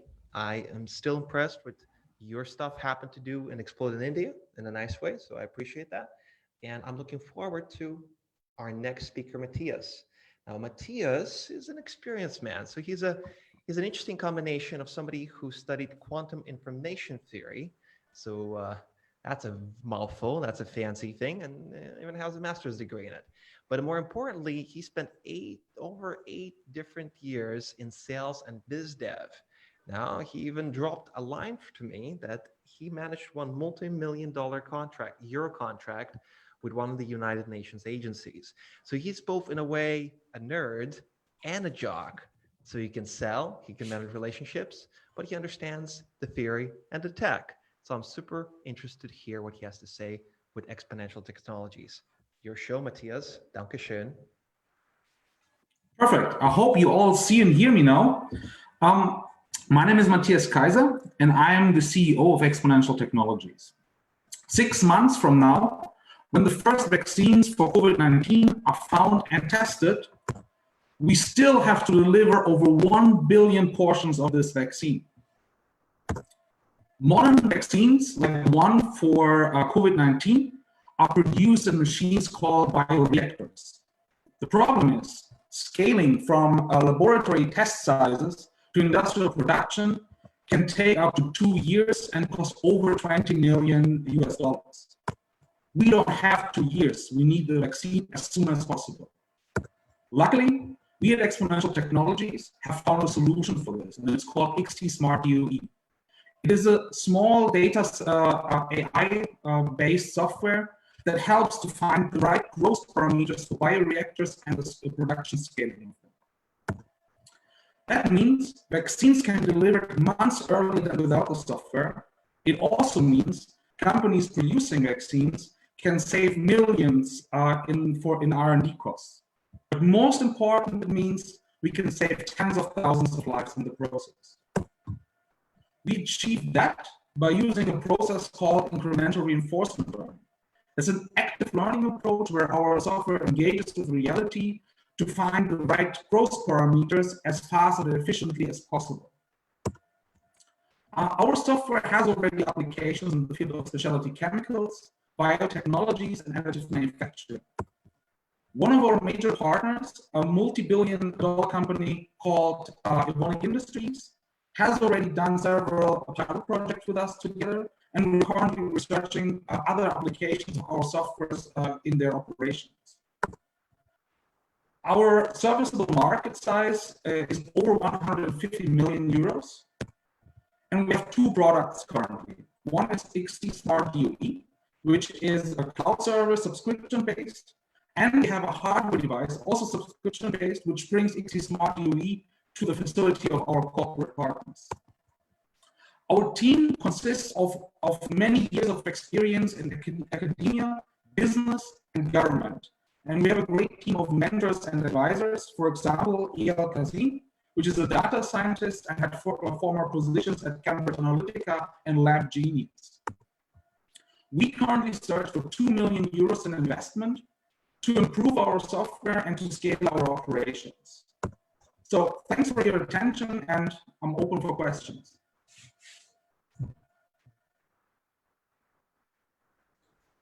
Matthias, danke schön. We have Antonio. Now, Antonio is one of our Power Chat users. He always has a question in his back pocket, even if he doesn't write it. Now, in this context, he's asking you, Matthias, and you're getting ready, could you say something about the mutation speed of the virus and the influence in vaccines production? Thanks. The question's perfect question. Just let me know. Let's do it. I mean, I focus in the pitch on the vaccine production. So of course, there might be the case that the mutation speed of the vaccine is so fast that there will not be a vaccine. We're very well aware of that situation. It's a very small chance, but there is. However, in bioreactors, many other things are produced. So the production of COVID-19 vaccines is just one use case out of thousands. So in bioreactors, if we can optimize bioreactors, we can optimize them for human insulin production, for other vaccines, their application in beverages, in artificial meats. So there are a ton of applications for the optimization. So for us, this is just one of the use cases we came up with to fight the current situation, but not the only one. Understood. Now let's see, we would have more. What I want to figure out, one more, Matthias, is that you're biz dev, 8 years, and the contract you had with the United Nations before is giving me hope that you can build this into something potentially very big. I understand that this is needed right now, so momentum is here, right? It's needed, but tell me about the next year or so, right? Let's say we have a vaccine in place and all that. How's this looking like? What's the future looking like? Can you tease this a little bit for us? So our goal is, of course, the investment research is mainly to build an amazing team. So we have already positions which we want to fill. We have partially already people ready that we could onboard as soon as possible. And the plan is to get a stronghold within biotech, within bioreactors, within chemistry. For this, we need specific teams for the market. So one person who's responsible for the market who can improve that. And we use the use case for COVID-19 as a first step into these markets because they're huge. Bioreactor market is huge, vaccine market is huge. So it is a good first step to contact multi-billion dollar companies, which we already currently do, where we have, I think, discussions which we never would have at this point without the current situation. It opens doors. Thank you very much, Matthias. It opens doors. Now, our next speaker, Dragan, taught me a new word, hydroinformatics. And that's a professor title that he has in the University of Exeter. Now, Dragan is our next speaker of Sewers for COVID. So he's a very, very experienced man. So both a CEO and somebody who teaches the particular craft of hydroinformatics. And so I think he has something to do with modeling our sewers, but let's see. I don't know. Dragan, it's your show. Thank you, Gleb, and good morning, ladies and gentlemen. So I'm representing here the team of Sewers for COVID, and our product is a digital health observatory that provides faster, cheaper, and better decisions at all levels. And that's why we see this virus in the sewer. So what are the challenges for us? Early warning would be very useful because we realized that quite a lot of governments and policymakers were late in responding. Do we know the infection rates in the population? No, not really. It's widely underestimated because of the testing that is limited. And then do we have enough resources to cover everything? No, we don't. So we have to allocate those limited resources. And also, do we know what different mitigation measures would do? What are the impacts? So we're still working on those. So what happens is whatever we ingest, we actually excrete. That goes into sewers. Through the lab analysis, very precise analysis, we can determine what the impact is on the population and population health.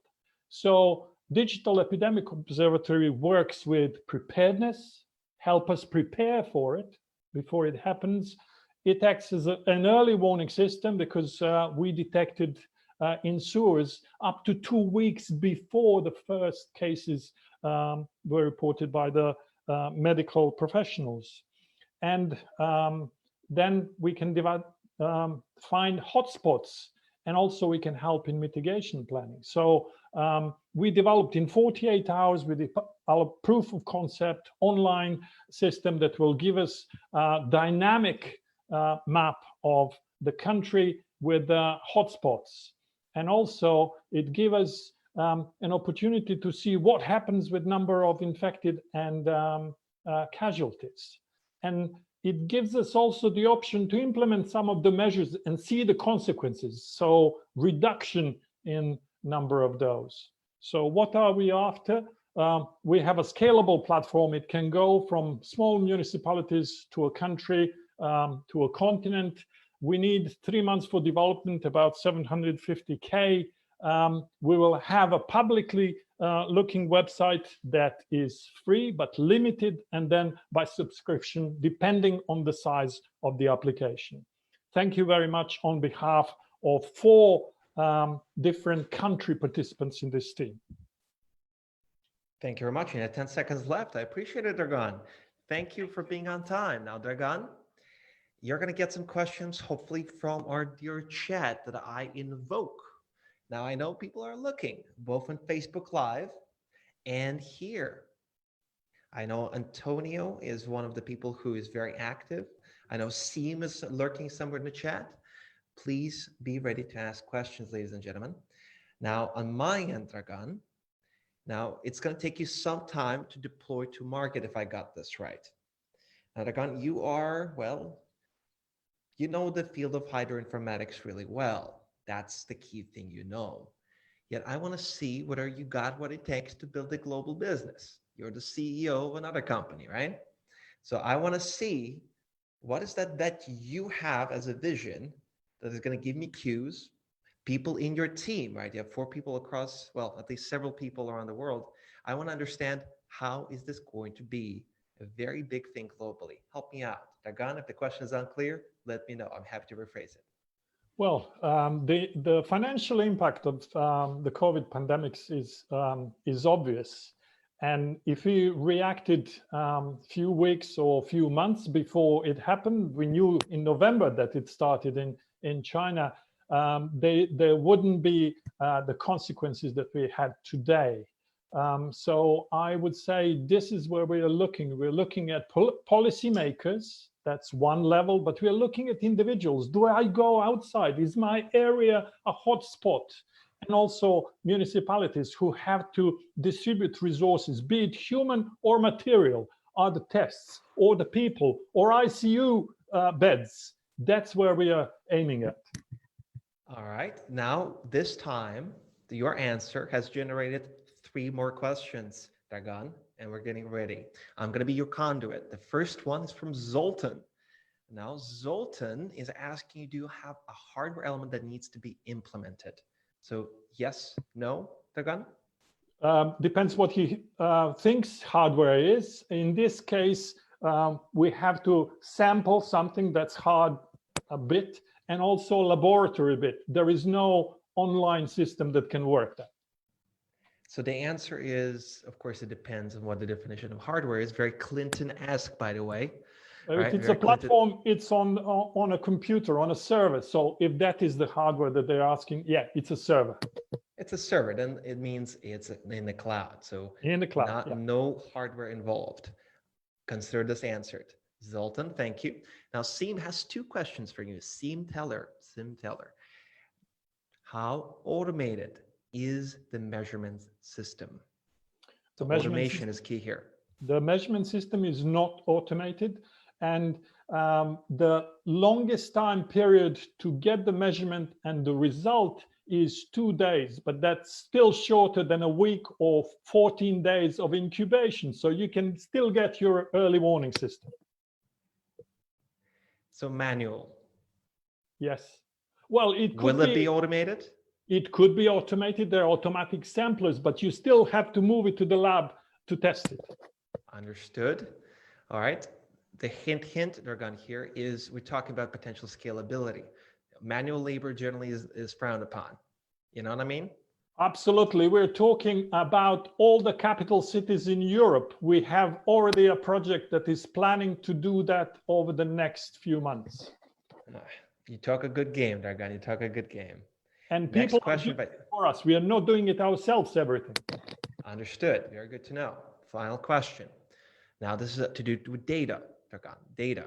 I think this is something you know a lot more about than I do, although I was a humble analyst in my beginning. So in this context is granularity of data. Can you get it from this measurement? So what level of granularity? How detailed can it be? County, city, city district, street level. Everything. If there is a sewer, we can test it. So when few houses are connected to sewer, we can do it at the outlet. If it's the whole city, we can do it at the treatment plant. Even if it's a low to medium income country, you know, ditches, open ditches that collect sewers, not the real sewers, we can sample that. So it's quite possible to do that. So the answer to granularity in the context of county, city, city district, and street level, your answer, all of these are doable. All of these, yeah. Now, you as an expert in this field, give a reassuring answer. Seem, I believe your question was answered. Do we have any more coming up? This is a rare opportunity to talk an expert in his field. Very good. We've answered all the questions, Dragan. There's going to be now, not just a breakout session with Dragan, but there's going to be a broad health and life breakout session for people who don't know what it means. Right? You don't know what it means. Think of that as the post-pitching networking, where you guys hang out and you talk to the teams and to the investors. You know, it's the next best thing we have to hanging out over a cup of coffee and listening to all the pitches and asking some of those hard questions and building relationships, guys. So the breakout session is going to last for 50 minutes. That means that we have to be back at 12:45 CST. I repeat, 12:45 CST. Now in around 50 minutes. Please be back, and I will do a quick recap of the morning, right? What we had, and then we're going to kick off with the business continuity domain. So people who are into B2B, so B2B and software, this is going to be your domain. So health and life is over. You need to network now, follow up on those potential leads, both the founders and the investors looking for deal flow. This is your chance. 50-minute breakout session. Use it however you want to use it. Now, thank you for your attention so far. My name is Gleb. I'm your MC today. My day job, I'm a pitch coach. 10 years, way too long listening to pitches. 1,000 a year. Guys, thank you very much. Thank you. Breakout session link, I believe, should be shared, or you should be able to access it for our agenda on the website. Our lovely org team, Yeva, Maxime, Marina. Marina is head of VC outreach, so all the VCs, if you got a question, ping Marina Shutova. She got all the answers, and she's been also evaluating a lot of the projects, so she might give you a little more information if needed. All right, the link is going to be shared shortly for the breakout session. Now, if you have a comment for me as the MC, or as the host of this lovely event, give me a comment. So if you think I can be a little harder on the teams in terms of questions, because I feel dearly for them, let me know, and I can be your voice, because I have a catalog of 1,500 questions transcribed from these pitch competitions and Q&A sessions. So I know what you guys are asking on a data level. So no surprises. But if you want me to be a little harsher, let me know. Guys, the breakout sessions are below. So whoever you want to talk to, Senseware, if you want to talk smart screening tool, Coral Vent, XT Bio, keep in mind, many of these companies already have revenue and deals signed and agreements signed. So this is the chance to ask them follow-up questions and to build relationships. The links are below.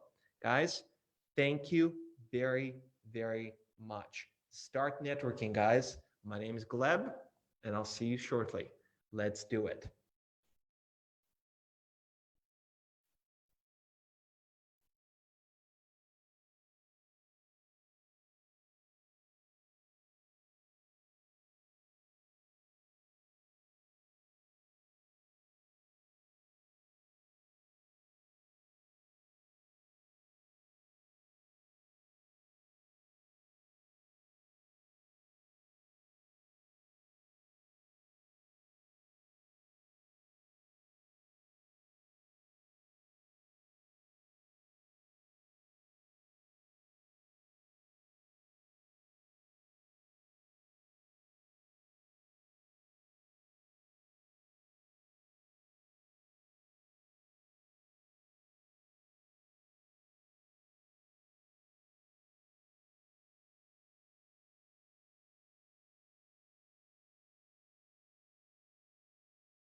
Thank you for joining us. The program is kicking off. I trust many of you have gone for the breakout sessions and in fact networked with investors and got to have follow-up conversations. Now what happened is that we had a good handful of projects in health and life pitch for around 3 minutes. We had several VCs do the reverse, and they would speak about their funds. Some of those VCs would invest in health and life, but also invest in other areas such as B2B and FinTech. So we had a nice group of speakers, anything from physical devices that help in terms of ventilators and all of that, and algorithms. So anything that helps decision makers, both on the public sector, so governments and municipalities, to make better decisions in terms of vast planning, the private sector stuff. So we had a lot of data-driven content. That was pretty exciting. I am Gleb. I am your host, your MC, so to say, but my day job is that of a pitch coach. I'm also responsible, along with around 5-6 great people, helping organize the demo day. So we saw an opportunity to help the teams. We helped select around 30 of them or so, and this is the continuation of this. Now, what we have right now is a speech coming up. Now, this speech will open the other domain. Now, keep in mind that these teams came out of the EU versus Virus hackathon, one of the largest hackathons on the planet in terms of submissions. Around 30,000 people attended, and they submitted 100, I think 59 projects, if I'm not mistaken. And then they got filtered down to 117. 3 were added from EIT Digital. And then eventually this final selection of 30 that were more or less ready to pitch to investors were selected for this demo day. So I got the privilege of helping during that event. Now, Molly, in this context, is going to address one of those domains that was selected in the hackathon. So this is specifically for business continuity. In human terms, guys, there's a bunch of businesses right now that have to adapt to remote work, right? It's not just the founders of tech companies, people who have physical businesses. So business continuity was a big domain, trying to figure out with 6 different challenges what we can do to adjust the businesses, SMEs and the larger ones. Now, Molly, you are an investor. You're an investor from Berlin, but originally you're Israeli. Now, some of my family is in fact lived in Tel Aviv, and they moved recently. I have 2 nephews, Bar and Din, and I coach them occasionally, share my library of books. They asked me, Gleb, my 12-year-old nephew, Bar asked, he won a Israeli cybersecurity competition out of 1,000 people, and he asked me stuff, hey, how can I pitch so people would believe in my app, because he built an app. Very smart gentleman. I know the Israeli culture a little bit. I work in that area quite a bit around the country. So I'm looking forward to see how you, as somebody who's working expert in Israel, moved the Berlin scene and now managing a fund of funds, if I got this right. So you're quite out there. And I would love to hear a little bit more, of course, and you're going to be giving a 5-minute speech. But how's the event for you so far? Let's kick it off. Hello, Molly. Hello, hello. I'm super happy and proud to be here today. Thank you so much for inviting me. I won't use a lot of time, but you also mentioned Israel, so I will talk about that. So yes, I was born and raised in Israel. I'm here because of, personal reason, and our origin family is from Berlin, but go without saying that if you want to take it this way, I will be with you. And Israelis has so much to offer to the global ecosystem. You probably see what's happening in Silicon Valley and New York. And I'm super proud to be in Berlin because this is a huge, important hub in Europe that disruptive and technology and investment and European Commission are stepping in. So there is a lot of things happening in Berlin, and I'm very proud to have a lot of, I would say, messages and disruptive idea, and of course, technology that's coming from Berlin. Go without saying that we need to push much for see more women in, power positions. So going back to Israel, which is part of the culture, as you probably know, this is the spirit that we're trying to be, or to bring more here, to see much more founders and women leading technology. Hey, Berlin is very diverse. I have a good friend and my editor, Jen, living there, working for one of your top companies, Blinkist, if I'm mistaken. I think they're, so she's a good friend. She always shows me the photos, the videos of the sea. I have fun. So I have a lot of great friends and family all around the globe.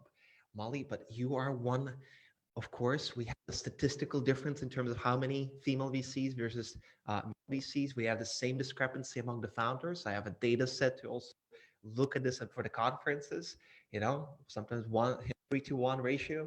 We have those challenges, right?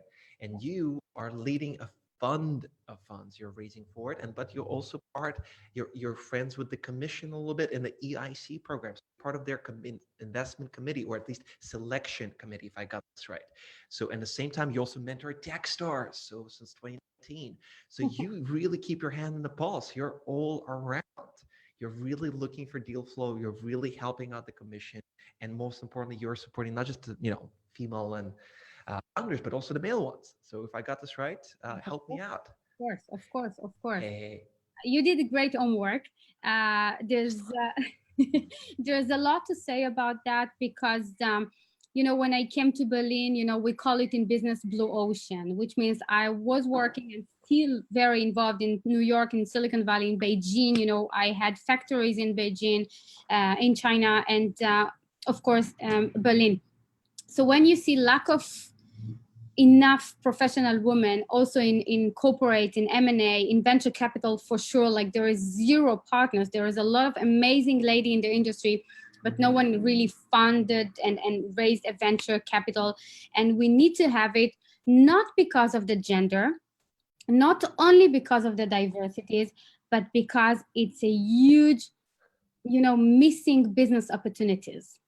There is a lot of female founders that leading product that male investor cannot feel related, connected, or understand markets. And on top of it, and you probably see it according to what we see as a COVID-19, there is, thank God, all this impact discussion that usually we are so weird and we are so rare to find becoming a mainstream. So this is phenomenal to see the European Commission investing right now on this and searching for new technology that will impact the society, that will impact the technology and people and even like the global warming. So it's all together. So impact investors and investors that care about diversity, it's also part of the new generation of the investors that we see. And we, I'm scared to see it, but when I came to Brussels, I saw like, let's make Europe great again. So we are all in. Also, the Berlin Senate and Berlin partner are very, very involved in this. Also, the German government. So this is about time to gather forces to, really, really see much more unicorns coming out of the European technology. So this is the main reason I founded W Lounge. Not alone, of course. I have amazing people, ambassadors, people that supporting the mission. And on top of it, going back to what you mentioned, Fund of Fund, Magda Group, this is the main reason to bring much more capital with a lot of awareness and impact to Europe, and to highlight also the German market. And I will mention in this format because I also know that the European Commission involved, also bringing a lot of knowledge from Europe to developmental countries like Africa continent. So eventually, when it comes to technology, you as a founder, you never focus on one market. You have to compete globally. And this is where we are stepping in. Understood. Molly, you have a wide scope. You have a tremendous amount of experience. I like that you brought up impact investors. We do have one project you might want to at least look at and maybe consider, because you're part of I believe a female angel network. Hopefully I'm not wrong in that. I'm also doing this, but mainly always, W Launch is also connector, mainly connector between technology and money. That could be super useful. Now we do have a project here in your category, Bright Act. Sophie, you might want to check her out, and there seems to be in your category. and Eleanor. They're both the same project. They're from Sweden. Might be in your area. Before we kick it off with your introduction, although we had a very nice conversation already, there is a community of investors that maybe are a little more old school, if you know what I mean. They took a bunch of limited partners, and you might be one of those limited partners, if I'm not mistaken. And the word impact sometimes is well, how should I put this? And I mean, it gives a polite smile. You know what I mean? For sure. All right. And in the context of cutthroat, hey, we need to get returns to EIF potentially and other LPs, you know? Yes. And we talk about multiples, and we talk about 3/4 of the funds not performing according to the expectations. All right. So can impact be one of those outliers in terms of the power law curve? So I'm asking you, I'm being the voice of the old school. So yes, I'm being a devil's advocate. This is very, very important question, because on every stage that I am, and I will mention the biggest name in the world when it comes to investment and venture capital, also from US, impact investment is here to make tons of revenue. It's never is instead. But when you are raising your company, you're raising your product, you have to consider, you know, SDG, or what impact your product is doing, either to society, either to, you know, the economy, or something, which means when you build your story, when you build your product, you have to put it in your mind, which means as an investor, we always there for revenue. It's not necessarily instead, but the next generation that's coming up right now, which means not the old generation that want to invest their money, venture capital that want to do also good, but also invest money in a smart way and make revenue. And imagine Google as an investment, as an impact organization funded by women and doing $1 billion. It sounds good. And sounds good to me. Molly, if you could, we really, really had a good conversation. I wish we could go more, but I want to hear from you. So in the context of this impact, now you're a fund of funds and you leading a huge network in Berlin. What would you like us to know about the company? What's the advice to the teams today in the business continuity domain? So thank you for this time and for your smart question. So I will use the time smartly, and I will send a message to the startup today. And one message is, even though we have a COVID-19 right now and we all working at home, although I'm back to office, never push approaching for investors. We all hear about venture capitals that pulling out term sheets and on freezing investment. The right investors are there. They are not stopping investing. And you see the European Commission, you see venture capital on a global level, they are keep investing in the right startups, which means I hear a lot of founders coming to me and said, what should we do? So you should push. Once you're ready, talk with investor, approach them, although the situation looks like there is kind of like a freezing. The other topic that I want to mention, there is a lot of corporates, innovation, M&A, of course, as I mentioned already, venture capital, and there is a lot of need, even more today, of corporates accelerator, innovation parts, digital departments in corporate to invest and to collaborate with technology, collaborate with startup. So I would say search more, find the right I would say strategic partner, potential investor, and approach to also corporates. They have accelerator, they're searching for you. And when it's come to impact as well, there's a lot of foundation that's searching absolutely for new startup to solve a lot of problems. The last things that I really wanted to mention is always think about your team.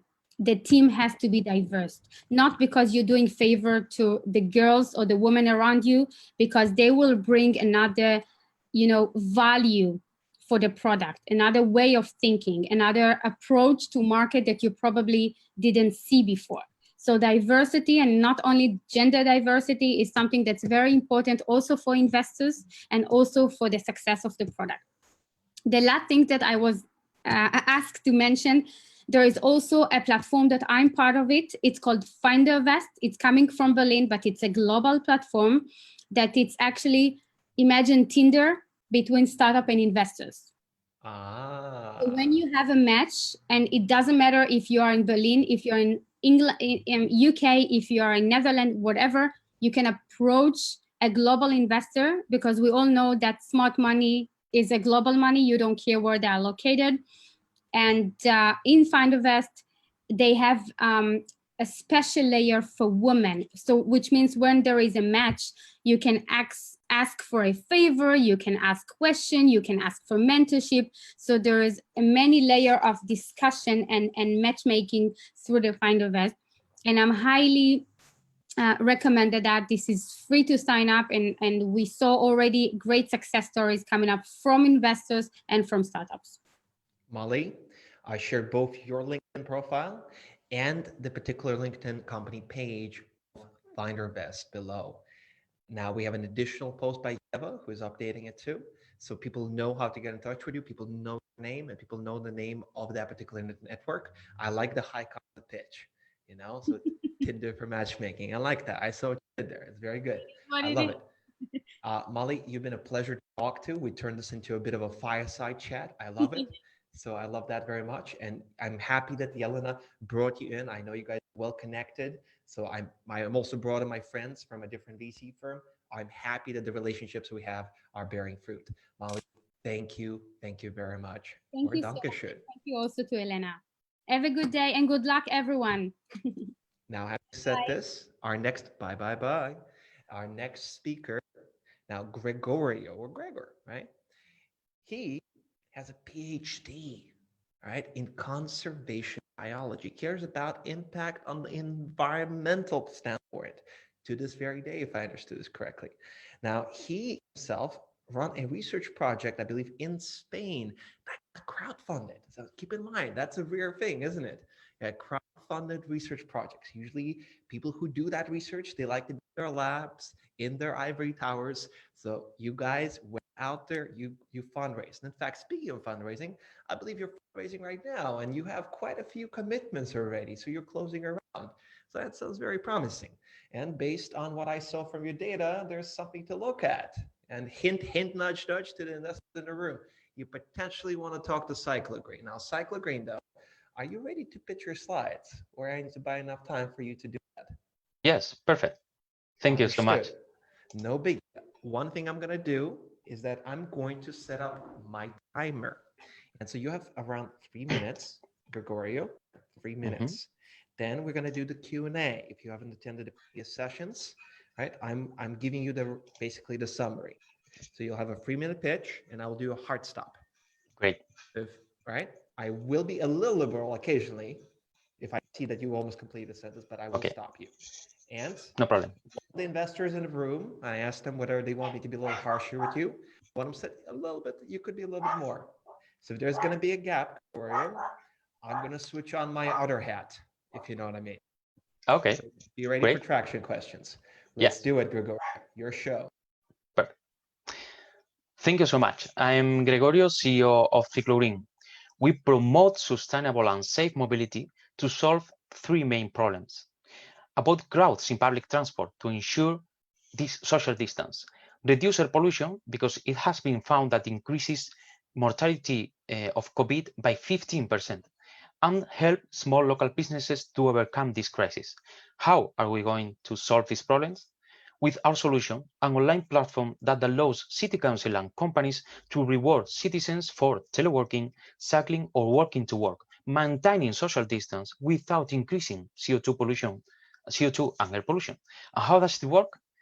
Employees, citizens only have to download our app, use it to register their teleworking activities and cycling or walking to work activities. They will get points redeemable for discounts in local shops, and they will be also able to join virtual challenges and have the opportunity to win, for example, a free electrical bicycle. And that's powerful motivation to change mobility behavior, and also powerful data that we provide to city planners to help them to improve infrastructure in the current situation. We are already working with the City Council of Barcelona, for example, and other cities. What about our business model? It's simple and highly scalable. It's B2B software as a service. We provide an online customized incentive programs for companies, city councils, and universities for an annual fee. And we are working with a 90% gross margin here, with a product that has been improved by 2 European acceleration programs. And we are in a huge growing market. Sorry. We are targeting more than 75,000 large companies and cities only in Europe. And this market is growing, and also our sales. We are already working with big companies like Decathlon, Saphir, Ulma, San Miguel, Fagor, Bridgestone, and also have pilots with large corporates like Amazon. We have more than 50,000 users, more than 20 customers in Europe, Latam, and USA. And we have the right team to keep growing, a diverse team, including programming, expertise, marketing and design, communication, and a dedicated sales team of 3 people. And we are ready to get the most of this global opportunity. We are already global from the beginning. We have been featured internationally and got national and international awards. And to get the most of this opportunity, we are now looking for 250,000 investment to accelerate growth. And we have already 45,000 committed. So I will be more than happy to answer your questions. Thank you so much.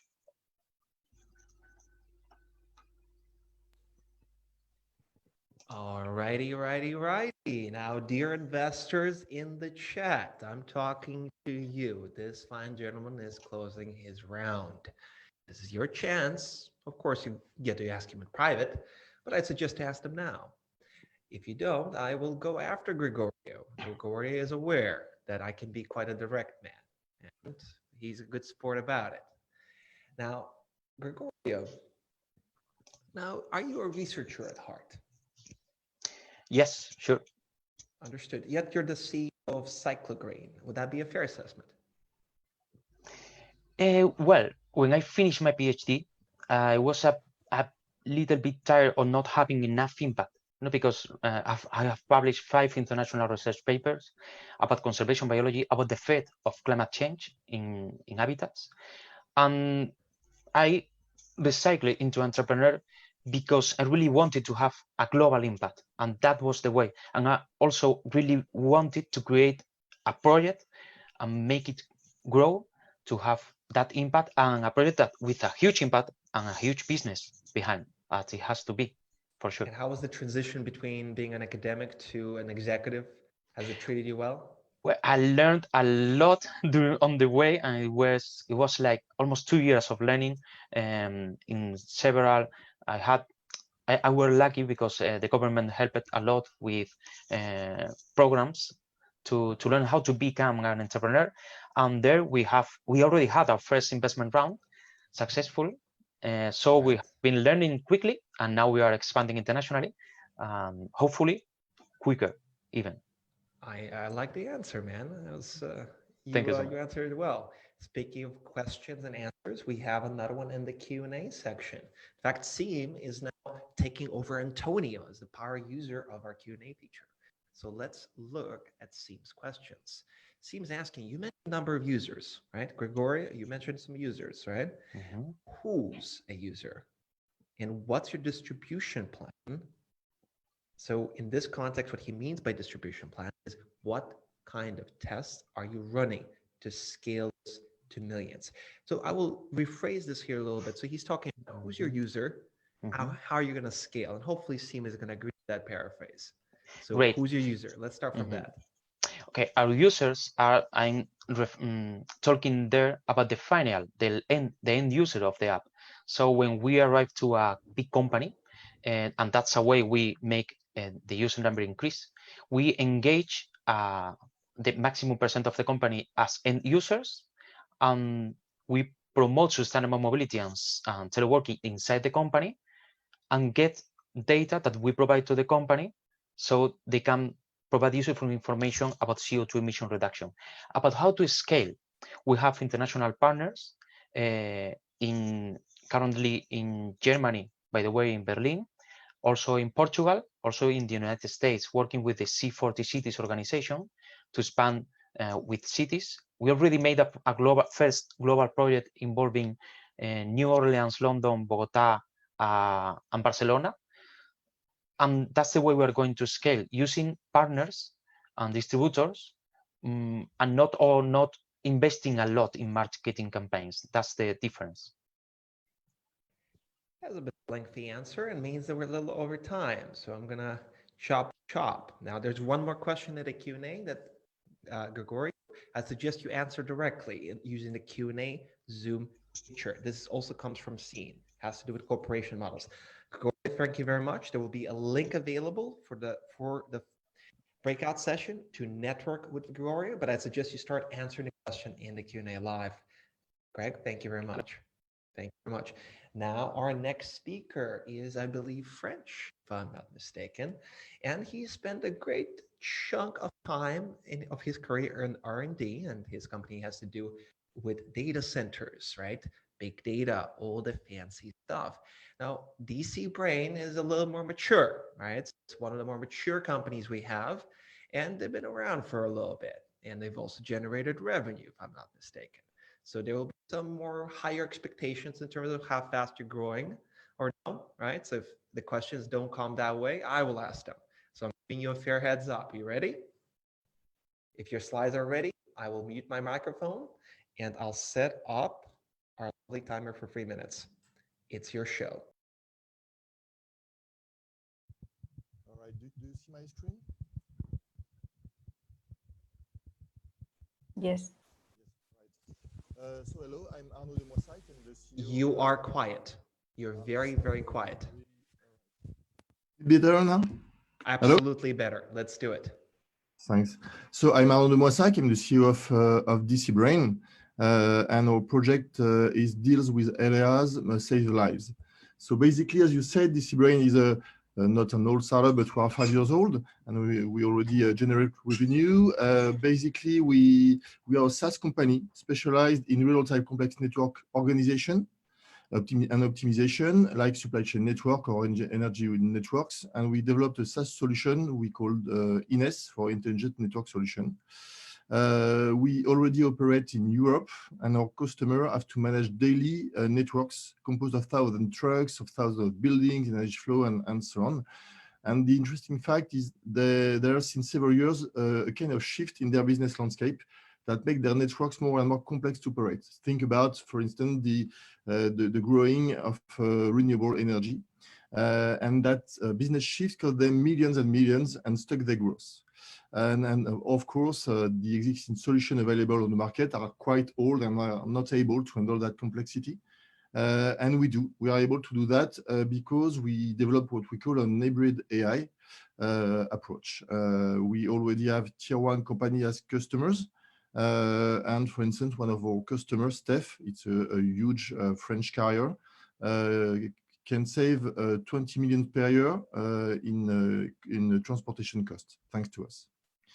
The problem related to the COVID is, well, the supply chain, as I said, are more and more complex, but with the COVID, some new hard constraints appeared, like border closing, warehouse lockdown, transport restriction, and so on.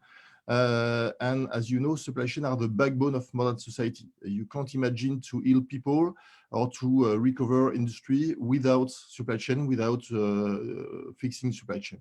And above all, what is frightening everyone is the snowball effect post-lockdown, because after the lockdown in every country in Europe, everybody will restart to buy stuff to consume at the same time, and it's going to ruin the economy recovery.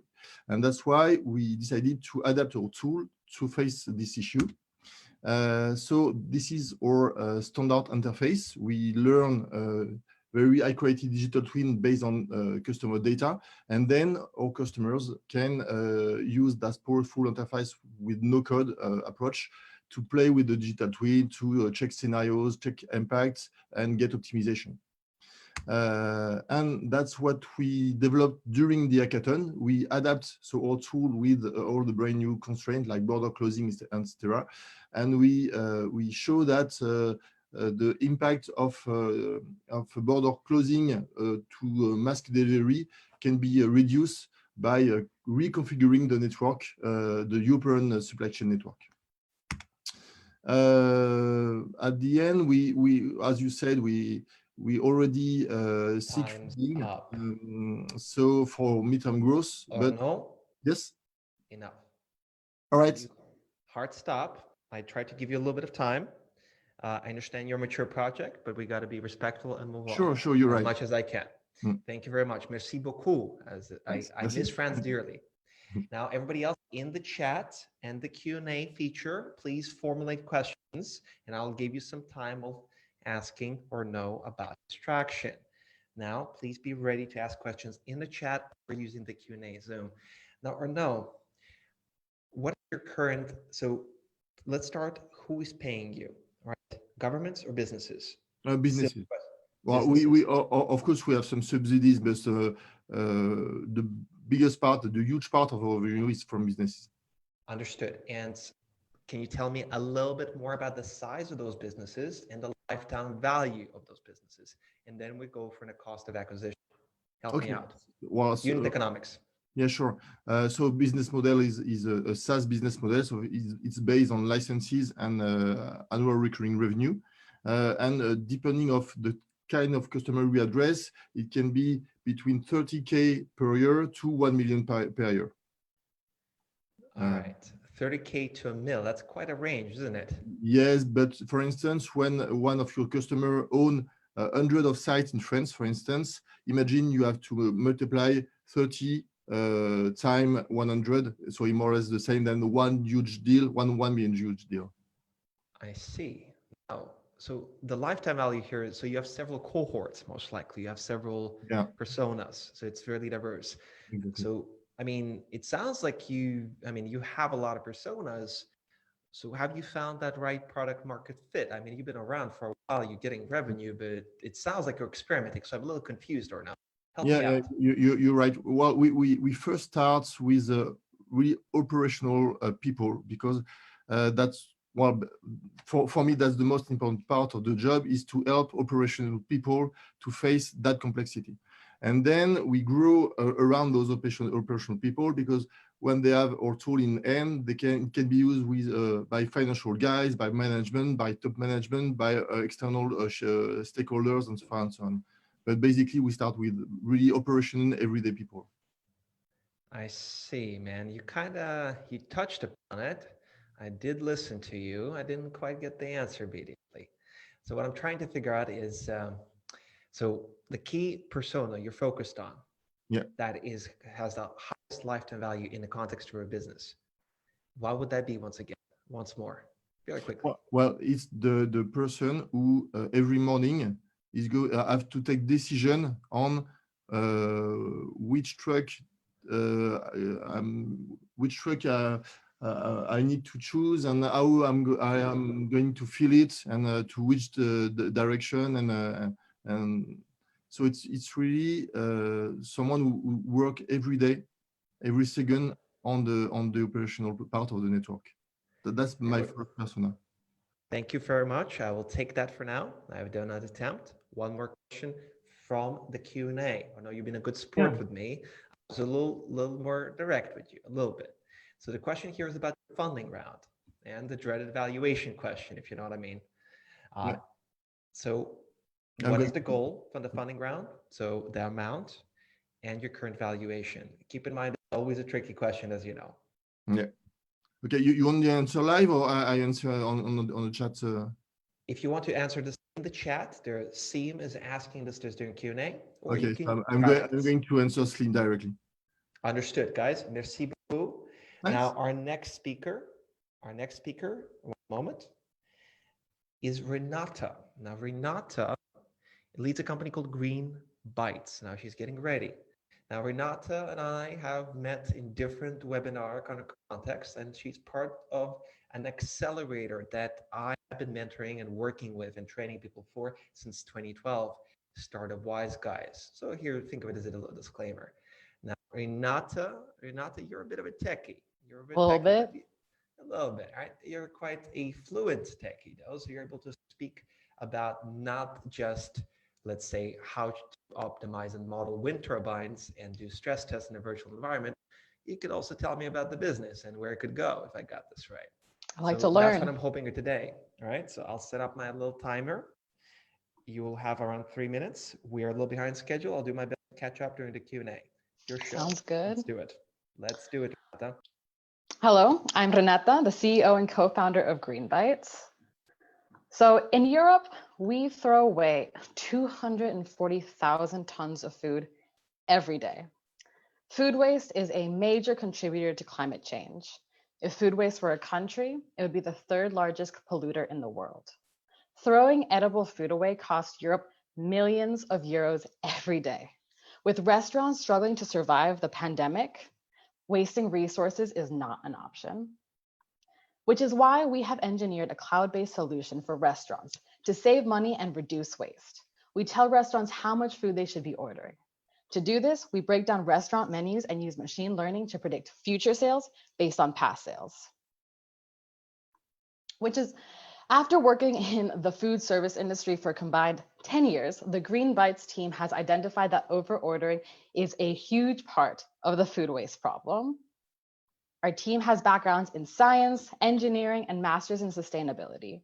We have worked in engineering firms, national research institutes, and energy companies.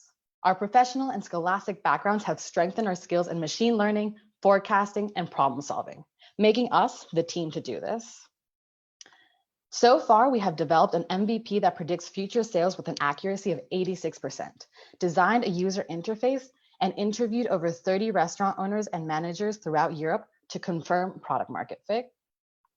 Greenbytes is here to save money, time, and bring visibility to sustainable solutions. As businesses reopen, Greenbytes is here to help businesses start fresh and redesign their approach to business in a way that is sustainable and benefits them financially. Greenbytes focuses on small and mid-sized restaurants with fixed menus in Scandinavia, with plans to expand further in Europe. The progressive web app that we are building allows us to seamlessly take our services globally. Restaurant owners can input their own data to take advantage of our predictive algorithms and inventory management. There are many great companies working against food waste, from services that discount food to softwares that predict expiration dates. Food waste is such a large and complex problem that needs many solutions to address every stage of the food supply chain. Greenbytes is specifically designed for food retailers to prevent food waste before it begins. We're the only company at this stage of the supply chain that uses machine learning algorithms to predict future sales, manage inventory, and place orders for our customers based on these predictions. Now, this is where you can help. Our next steps are to develop our progressive web app, conduct paid pilots, and launch our live services. To make this happen, we will bring on new employees, polish our interface, work with more restaurants, and finalize our marketing strategy. To do this, we're looking for connections to restaurant owners and do 100 euros. Thank you. All right, you cutting close there, Renata. You got it. You got it. Very good. Ladies and gentlemen of the chat and the Q&A feature and Facebook live stream, Renata is going to get questions right now. Now I'm going to open the round with the questions, Renata. So sounds good. Bring them on. Ready? All right. All right. Very good. Good attitude. Everybody else who's in the chat, start thinking good questions to ask Renata. Pretty please with cherry on top. All right. Now, before we transition to the next question from the VC, I'm going to ask you, all right, which stage are you in exactly? Help us understand this a little bit. Great question. We're in the pre-seed stage. We have developed an MVP, and now we're looking to launch it. We're testing with some clients, but we haven't gotten to the full scope yet. I see. Have you outlined a particular customer segment that you're testing with? So we're looking for restaurants that have fixed menus. That is our main criteria. So that kind of narrows down quite a few. Interesting. So the question here from Seam is about your business model. Tell me. what's your business model? Thank you. Our business model is twofold. We have one initial fee to implement and set up all our services, and two, a monthly fee that is based on a percentage of the savings that we incur. Understood. Now I'm going to move on from here. Renata, you have a path of validating in the market a little bit more, and then BP is definitely going to help with that. Everybody else, Renata is linked and profile will be shared in the bottom. Now, thank you very much. Thank you. Our next speaker has to do with retail. So Ministry. Now, his name is always hard for me to pronounce. Gila, and I'm sure he's going to be very good sport at my pronunciation of the name. Now, what is interesting about this man is that he worked in Microsoft for 16 years. And when he transitioned to the startup environment, it felt like he moved from the moon to planet Earth. And that's what I know about him. Hopefully this summary was correct, Mr. Microsoft, to 16 years. Thank you so much. Thank you. That's correct. Welcome. Let's do it. Welcome. 3 minutes. Okay. I am Gyula Kövesden from Ministry. We are happy to have won the EU versus Virus Hackathon in the business continuity domain and to have the chance to present today. What is our product? Since late 2016, we have developed a virtual queue management solution from ground up, putting process and software innovation into our focus. Virtual queue management system means that people can queue with their phones and wait remotely until it is their turn. We have given back more than 30 million minutes of waiting time to people. The problems we are solving are poor customer experience related to queuing, proximity of people waiting physically in queues, poor business impact of classic queue management solutions, and complicated and costly deployment of classic systems. Our cloud-based solution is a sales and marketing tool. It focuses on remote queuing, but supports on-site queuing as well. Remote queuing is possible through different channels, and it can work without application download. We have digitized on-site queuing. For example, we don't print paper tickets. A key feature of Ministry is that we can promote electronic channels to customers before they visit the retail location, thus generating profit. Ministry also offers an integrated appointment system with enterprise-grade functionality. We have competitors in the US. The one to beat in Europe is Queuematic, although they put less effort on virtual queuing. QMinder in the UK has reduced functionality at higher price. Some great appointment solutions exist, but they are mostly for SMEs. Some local solutions lack international reach and cannot support international companies.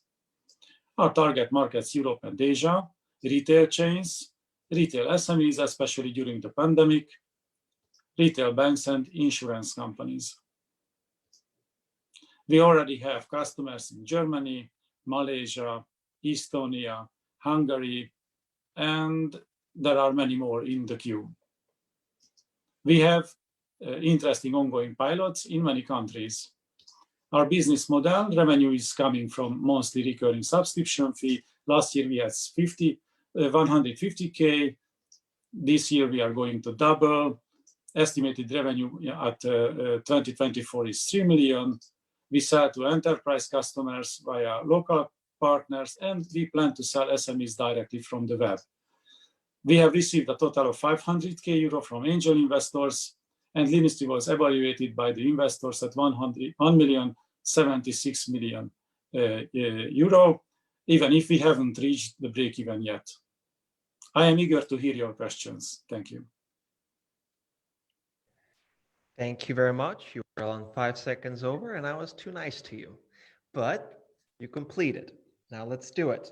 Before our short break, we're going to have a quick Q&A. People in the chat, let's wakey. Let's start looking at this. Let's start asking questions. Now, Gila or Gila? Yep. That's Gila. correct. Gila, you've been around. You received 500K in angel investment cash on your account, if I got this right. Remind me, all right? have you currently achieved with that angel money, and in what time span?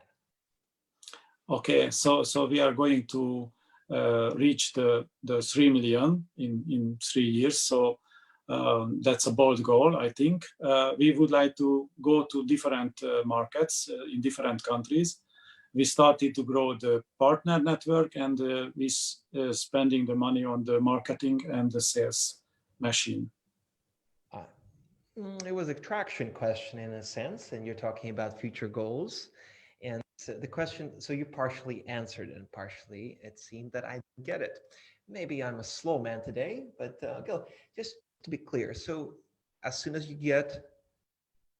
sell an equity piece, right, a piece of your company, and you raise that money, the clock starts ticking.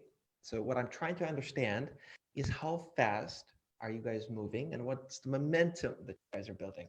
But I'm looking for a way to measure it.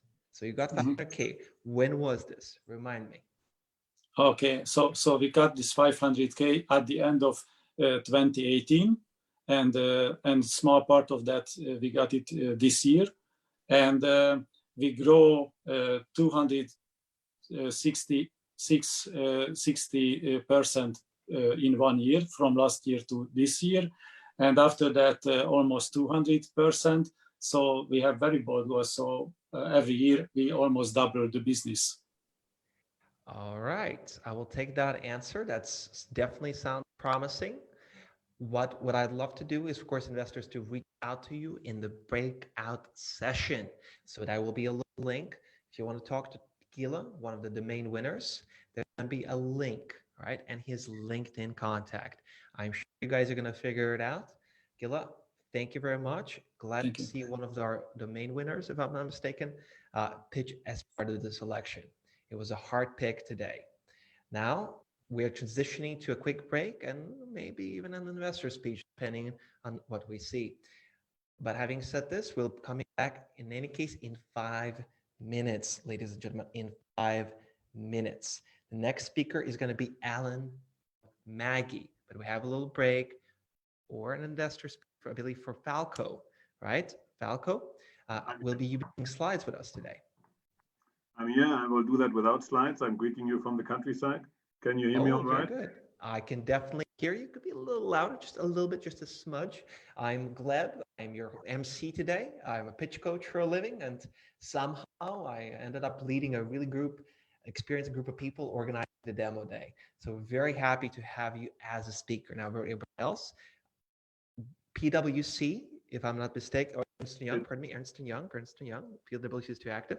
Ernst & Young, you guys have been doing a lovely job in terms of also reaching out to businesses in the COVID-19 era. So you're looking how they can adjust, if I got this right. So in your particular region is EMEA, right? If I EMEA. All right, understood. So I'm looking forward to hearing what's your perspective on that subject. Let's keep it nice, lean, 4 or 5 minutes. Let's do it, please. Thank you very much. Yeah, as you said, I manage restructuring and reshaping results in EMEA. So clearly a hotspot at the moment, as we are helping quite a number of clients through this difficult phase that is unexpected for most of us.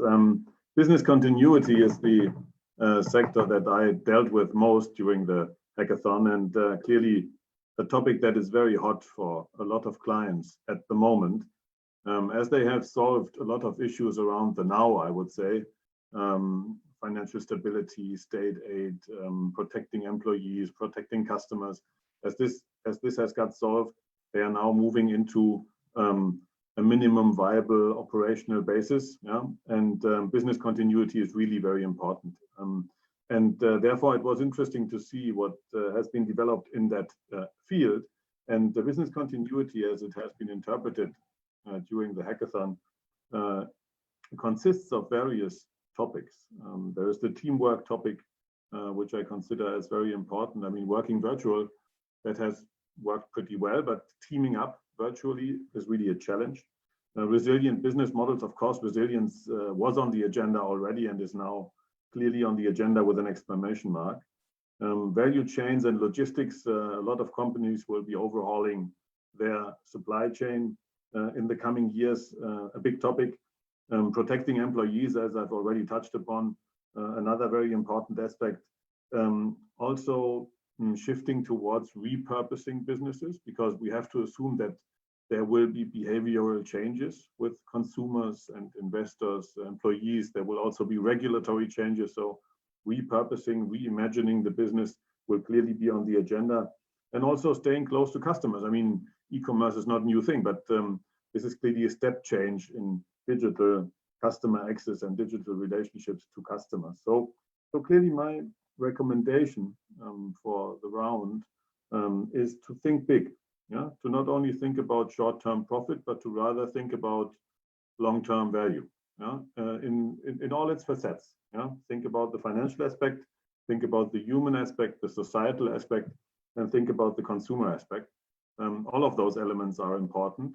And maybe this situation, with all its dramatic effects, is also a chance for us and businesses and companies to segue into a new perception of performance and values that is a little bit more sustainable.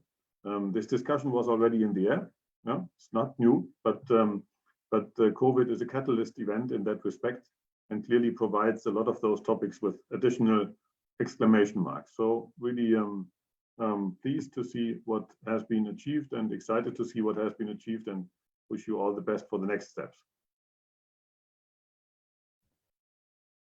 You're not going to get away that easy, although good talk. Falco, thank you very much. Do you do some angel investment on the side? I'm sure Ernst & Young is, considering you're on a senior part of the team. Do you put your money where your ideas are? That is, I mean, do you know that we are an audit firm? So we have very, very strict regulations as far as that is concerned. Understood. So the possibilities, like the possibilities for that are very limited. Understood. I worked in an agri investment firm. We always had a conversation of compliance, and conflict of interest was always a case. So in this context, I feel you. Understood. Now, Falco, Ernst & Young, in the context of these companies who are supposed to think big, right? Now, not just short-term profits, but potentially scaling fast, bigger impact. Totally get it. Totally feel it.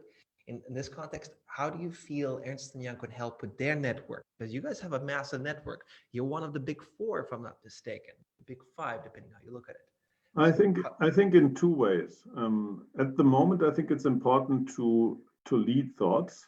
So to really keep the discussion around this going, yeah, and to fuel it with perspectives. And also, secondly, to provide methods, because, how to measure growth and short-term profit and KPI, that's something we all know very well. If we want to take a little bit of a holistic perspective and measure societal impact or environmental impact, it gets a bit more complex. So we will also be forced to provide methods and practical advice in that respect. And I think we can do both. We can play a role in both, in supporting the discussion and also in providing the relevant methods. I see. You're basically pitching expertise. So I appreciate that. You guys are definitely experienced and you can guide them in the right direction. I remind everybody that Ernst & Young definitely has a massive network. And these firms, with their clients, with their partners, can be a great boon. So Falco, thank you very much. I've expanded the session a little bit to give you a chance to be a little more hands-on and specific, helping the teams. But I appreciate you being there and giving us your view. Thank you very much. Very good. Have a good day. Good luck at the countryside, man. Thank you. Now, Alan, we transition to you. Now, Alan is an entrepreneur at heart. He's a pretty experienced man. Now, he also likes to learn, and he builds teams. So these will be broad description of who he is. But I think what will be more interesting is to hear what Maggie is. And Maggie has been doing some good work in terms of traction, if I recall correctly. So I'm looking forward to what Alan's perspective is, and that he does this within around 3 minutes. All right, Alan, let's do it. All right, thank you, Gleb. So I'm going to talk to you about Maggie, which is a device making social distancing easy. We're a team of two founders with scale-up experience, and we're also backed by the Gumption Group, which enables us to source talent, experience, and resources, and a big network. Maggie is actually a small wearable device. It's warning when somebody is coming too close to you within a predefined range. And when we've built the device, privacy, convenience, safety, and affordability were extremely important to us to achieve the goal of protecting employees and citizens. The Maggie device out of the box will detect any other Maggie device and trigger an alarm based on that, but it can also easily be enhanced to detect mobile phones or even your smartwatch. It allows for reverse contact tracing in a completely GDPR compliant way by design. The technology we're using is actually the latest Bluetooth technology, which is very accurate and which is a lot more price efficient and energy efficient than any other technological solutions on the market today. We have also a companion app and a web platform, which does not require registration either, but which allows you to enhance the functionalities and do some reporting about the use of your Maggie device, and for companies allows for aggregated reporting on the alarms triggered by the device. Our market basically is global, but we're focusing on Europe first, and we get a lot of interest from different sectors, but there again, we focus on corporates and small to medium-sized companies. And in Europe, that represents, a total company represents 27.5 million enterprises with more than 150 million people. We've done a market test, and within less than 2 weeks, we got 26,000 orders for the Maggie device. Our sales strategy is completely based on distribution partners. We do have an agreement in place for Belgium, the Netherlands, and Luxembourg. We're in discussion for the German market, Austrian market, Switzerland, as well as the US and the United Arab Emirates. And we're actually looking now for a distribution partner in the Southern European market.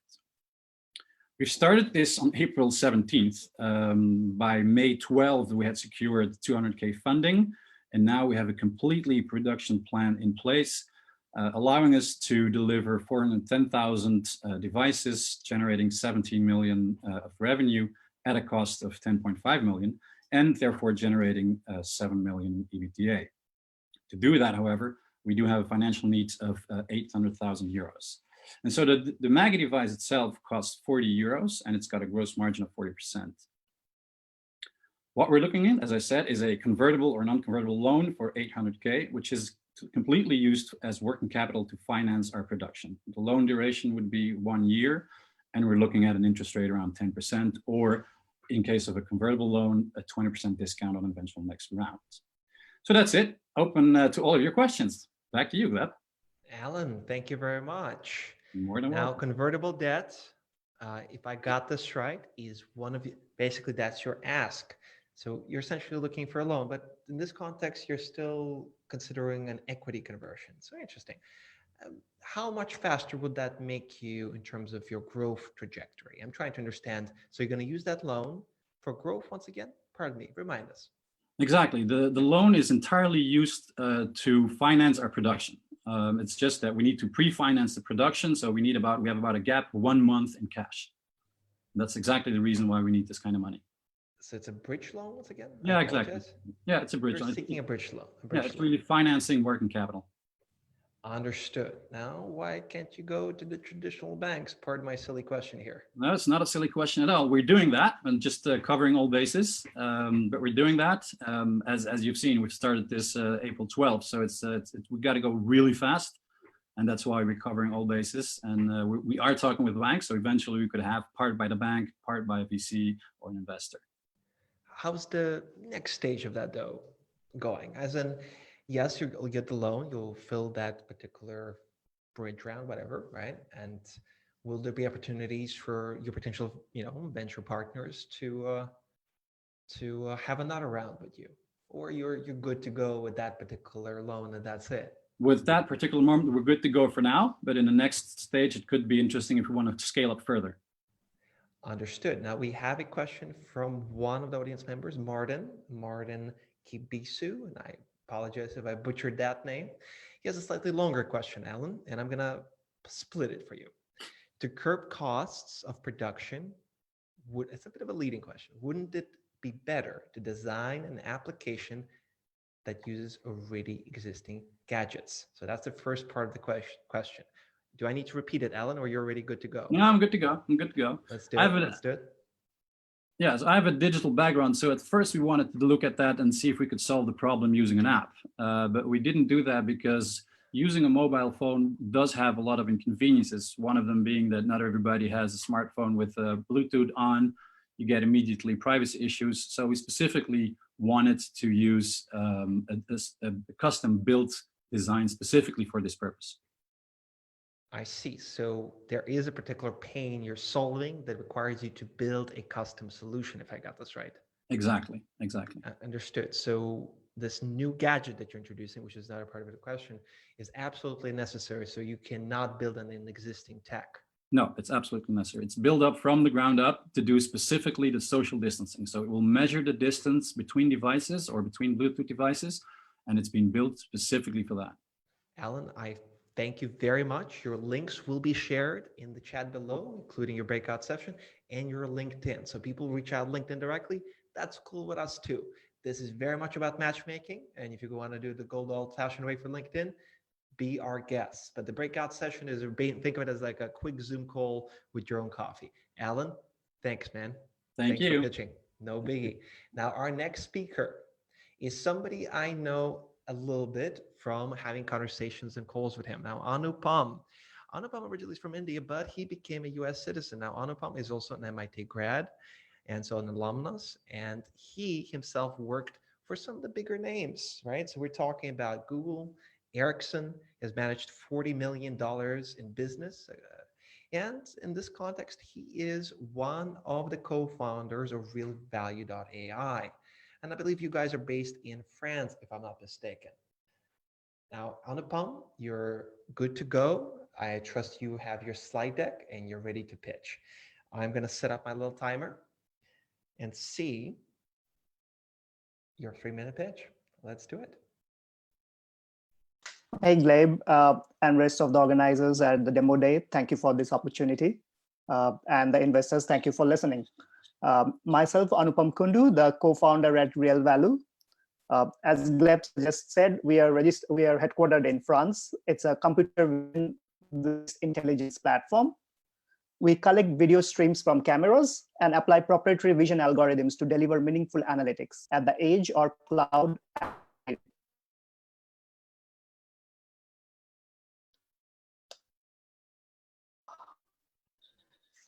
We have built our own proprietary algorithm, dataset, and training tools. We are GDPR compliant. We do not collect any personal data as phone numbers, names, etc. without permission and security controls. Our product, Safe Access, won the business continuity challenge at EU versus virus. I'm thrilled to pitch this solution because we believe this is going to accelerate deconfinement in the weeks and months ahead. We created Safe Access to give employees confidence and boost customer trust.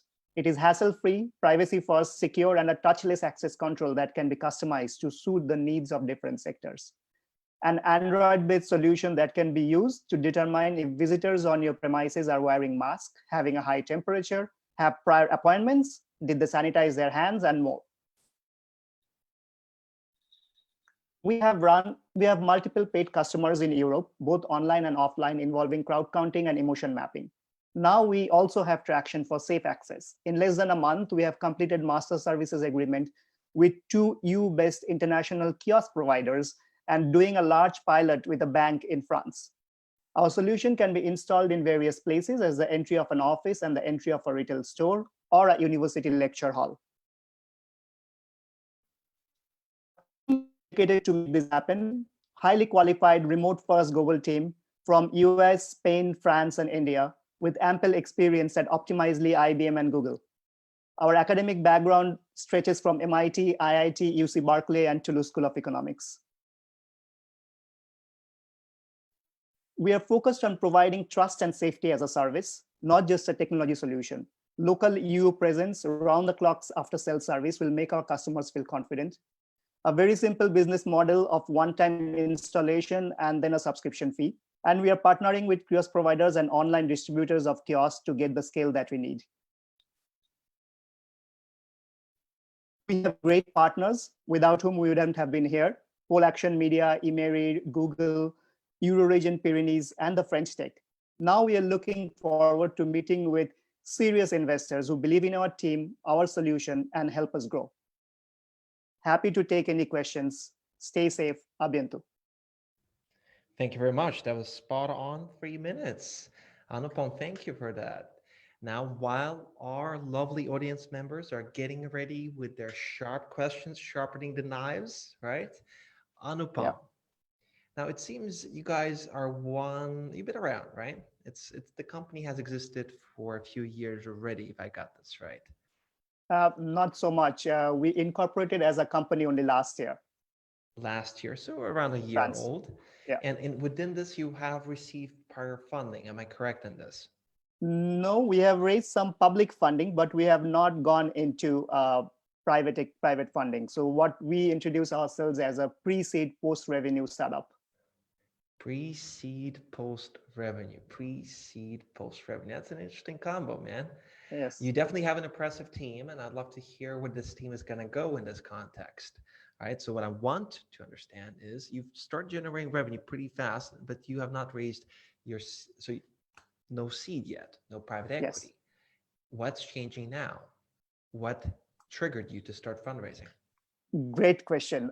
We have been always debating about what's the best time to raise fund. And the answer has always been from our team that when we start really scaling. With COVID and after doing this EU versus virus hackathon, the safe access solution has really kind of taken everything by storm. If you look at the pipeline we're talking about, we cannot serve them without scaling our team, without growing our marketing presence, and we cannot reach out to the geography that we want to scale to. And so we need to raise funds right now. Understood. Now, on this particular note, I am asking everybody in the chat to be ready to reach out and to network to Anupam, but also ask questions if needed. And we're getting ready for the next session, our next speaker, Anupam. I appreciate very much of you answering the questions, and you definitely guys are an opportunity, and I'm very interested where you guys are going to go. You've been very coachable throughout the session. I appreciate it. Anupam, thank you so much, Gleb. No biggie. The links, the LinkedIn and the breakout session will be found below. Now, our next speaker, now, he's an experienced executive. He worked for companies like Adobe, even General Electric. Now, he was involved with the European Commission a little bit, from what I understood, in some form, and in Eurocontrol. Now, his particular focus is anything from deep tech, if I got this right, and on broader technological subjects. Mr. Kumarudev, or last name, unfortunately, is a little more complicated for me to pronounce. I hope you will not hold it against me. But I'm looking forward to your 3-minute pitch, and hopefully your visuals will convey the point in a nice, quick glance. So please, it's your show. You have around 3 minutes, and we will attempt to have a hard stop with you. And you guys are one of the more interesting, mature teams. So let's do it. Thank you, Gleb. So we are on Man Live, which is the world's first autonomy as a service company. I'm just going to check if you're able to see my screen at this stage. I'm guessing you are. In which case, I'm going to move on. So the autonomy as a service means that our technology platform, our software platform, is able to put together different types of robots and teams, robots and drones working together autonomously into a robot team, and we can deploy them for various use cases for Industry 4.0 and smart cities, in autonomous logistics, emergency response, public safety. This is a huge market, about 5.2 billion. And we have a strong track record here. We've built the world's first autonomous drone swarm for emergency response with Verizon and Nokia. We built the world's first autonomous parcel sorting center with Swiss Post, and now we're building the world's first smart factory with Telefonica in Spain. We're also part of the European Union's 5G drones PPP program. We are working with some of the larger companies to deploy 5G-enabled autonomous drone use cases across the EU. So now I'm going to take you through a small video that shows you what are these use cases and how they exemplify the idea of autonomy as a service.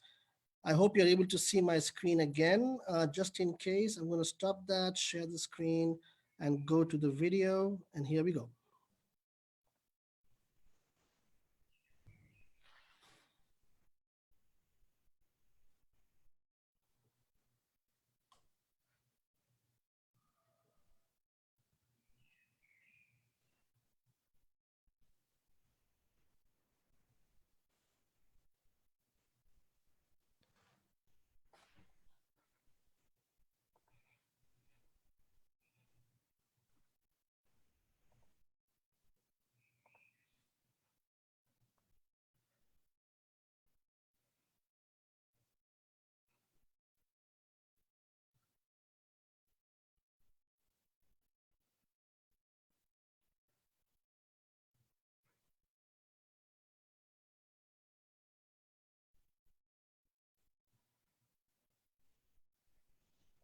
With that done, I'm going to quickly take you through what we have been doing in this particular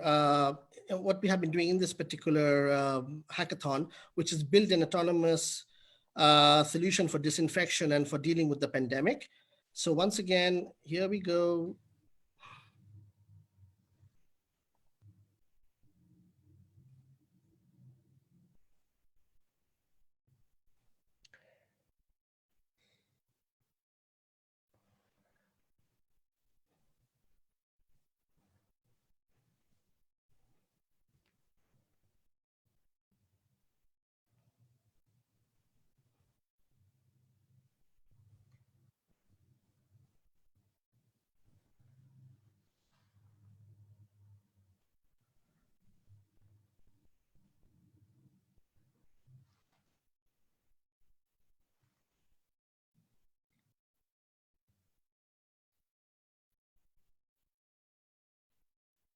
I'm going to stop you right here, although you're Okay. a mature team. The videos, as you can imagine, are a little hard to see.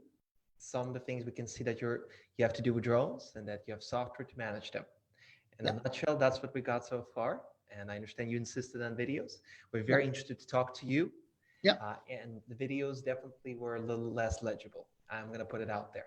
But you definitely have an impressive background and you have, I believe, traction, if I got this right. So you're one of the mature teams and you're definitely one of the mature executives. Now, everybody in the chat, everybody in the Q&A, please feel free to start asking questions. I will be monitoring them. But in the meantime, I will start asking questions from Komardev, or Mr. Komardev. Yes, that's right. Understood. So what I'm interested in, how long has your company been operational in this context? We've been in operation for about 3.5 years now, coming up to 4. We were set up in October 2015, where we got off the ground in second half of 2016. So we're just about coming up to 4 years of operations. 4 years of operations, so 3.5 between that. And if we would plot a growth chart of your business in regards to revenue. Right. So you're currently saying that your revenue growth year on year for 2019 is 1,600%. That's right. Now, and so you have a pipeline of over $15 million. That's correct. Now, it seems pretty good. What I'm interested in, you're fundraising now, if I got this right. That's correct, Gleb. Yeah. And the traditional question is, why now? I don't know if you heard that one before, but why now? Why not in 2019? Because this fundraising landscape has definitely dampened the valuations, if you know what I mean. It has affected investor sentiment. I understand you guys are doing really well. So it seems like a very special time to fundraise. So help me out. Yeah, so we're fundraising now because, well, we started fundraising just when the beginning of the year. And the reason we're fundraising now is because we have a very strong pipeline, which hasn't been affected directly by COVID to a significant percentage. So yeah, we've been about 10 to 15% of our pipeline has been affected, but we're also delivering COVID solutions, not just in the hackathon. What we've done, we're delivering these live in the UK, in the US, working in Spain and soon in Asia. So we have a strong pipeline where we can do things. And we feel that the value proposition is still very strong. And this is the right time for us to scale up and get to our goals and have that funding to support that. I see. So the timing for you makes sense in the context of your growth numbers, and that's why you're raising right now. That's right. I got this right. Understood. Now, for people who do not do with automation or drones, in a layman's terms, just to be super clear, man, what is the key value that you provide to your particular customers? And keep it layman's, very basic. Who the customer is, what is the value that you provide? The value is very simple. They do not have to deal with the complexity of managing drones, robots, or the automation or the integration of that. They're looking at deploying their business cases, whether that's emergency logistics or public safety or smart factory. And our software does all the rest. It takes care of all the integration and all the nuts and bolts that need to be done to deliver these complex autonomous robot teams and make them work safely and reliably. So we take away the complexity, we deliver the manageability and the reliability, and you focus on your business case of benefiting from automation. And specifically, your particular group that pays you money for this management of these fleets, drone fleets. Can you paint a picture a little bit more explicitly? Who are they, once again, those ones in the pipeline? give us a tease without infringing on any non-disclosure agreements that you might have.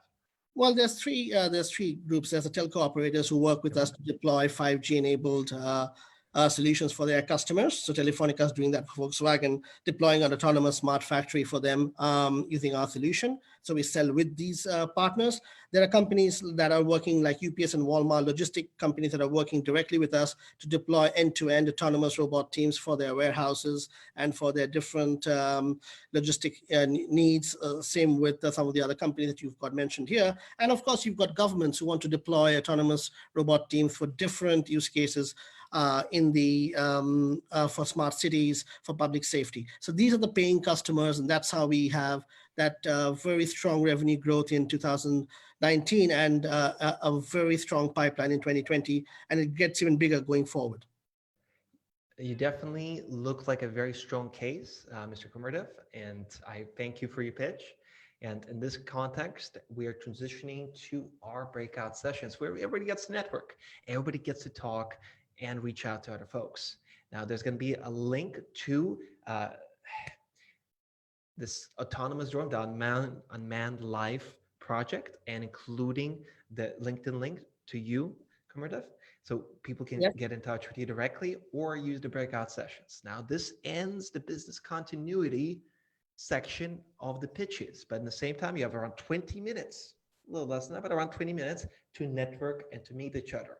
Please go to the link below for the breakout session. Now, here's a technical point that's super important. We will be shifting Zoom links for the next session that will have to do with remote work and education. This link is available a little upward in the chat. If you need it to be posted again, please let us know, but we will be using a different Zoom link from this one. So if you come back to this and it's empty, please don't be confused. We just simply swap links. That's the link again. Julia, thank you for sharing it. That's the Zoom link for the next session. Please use that link, not the previous one. We are swapping links. The breakout session starts now. You have around 20 minutes. Mr. Kumerdev, thank you very much for pitching your very mature high growth project. Thank you very much. Thank you, guys. I'll see you in 20 minutes, guys. I'll see you in 20 minutes. Let's do it.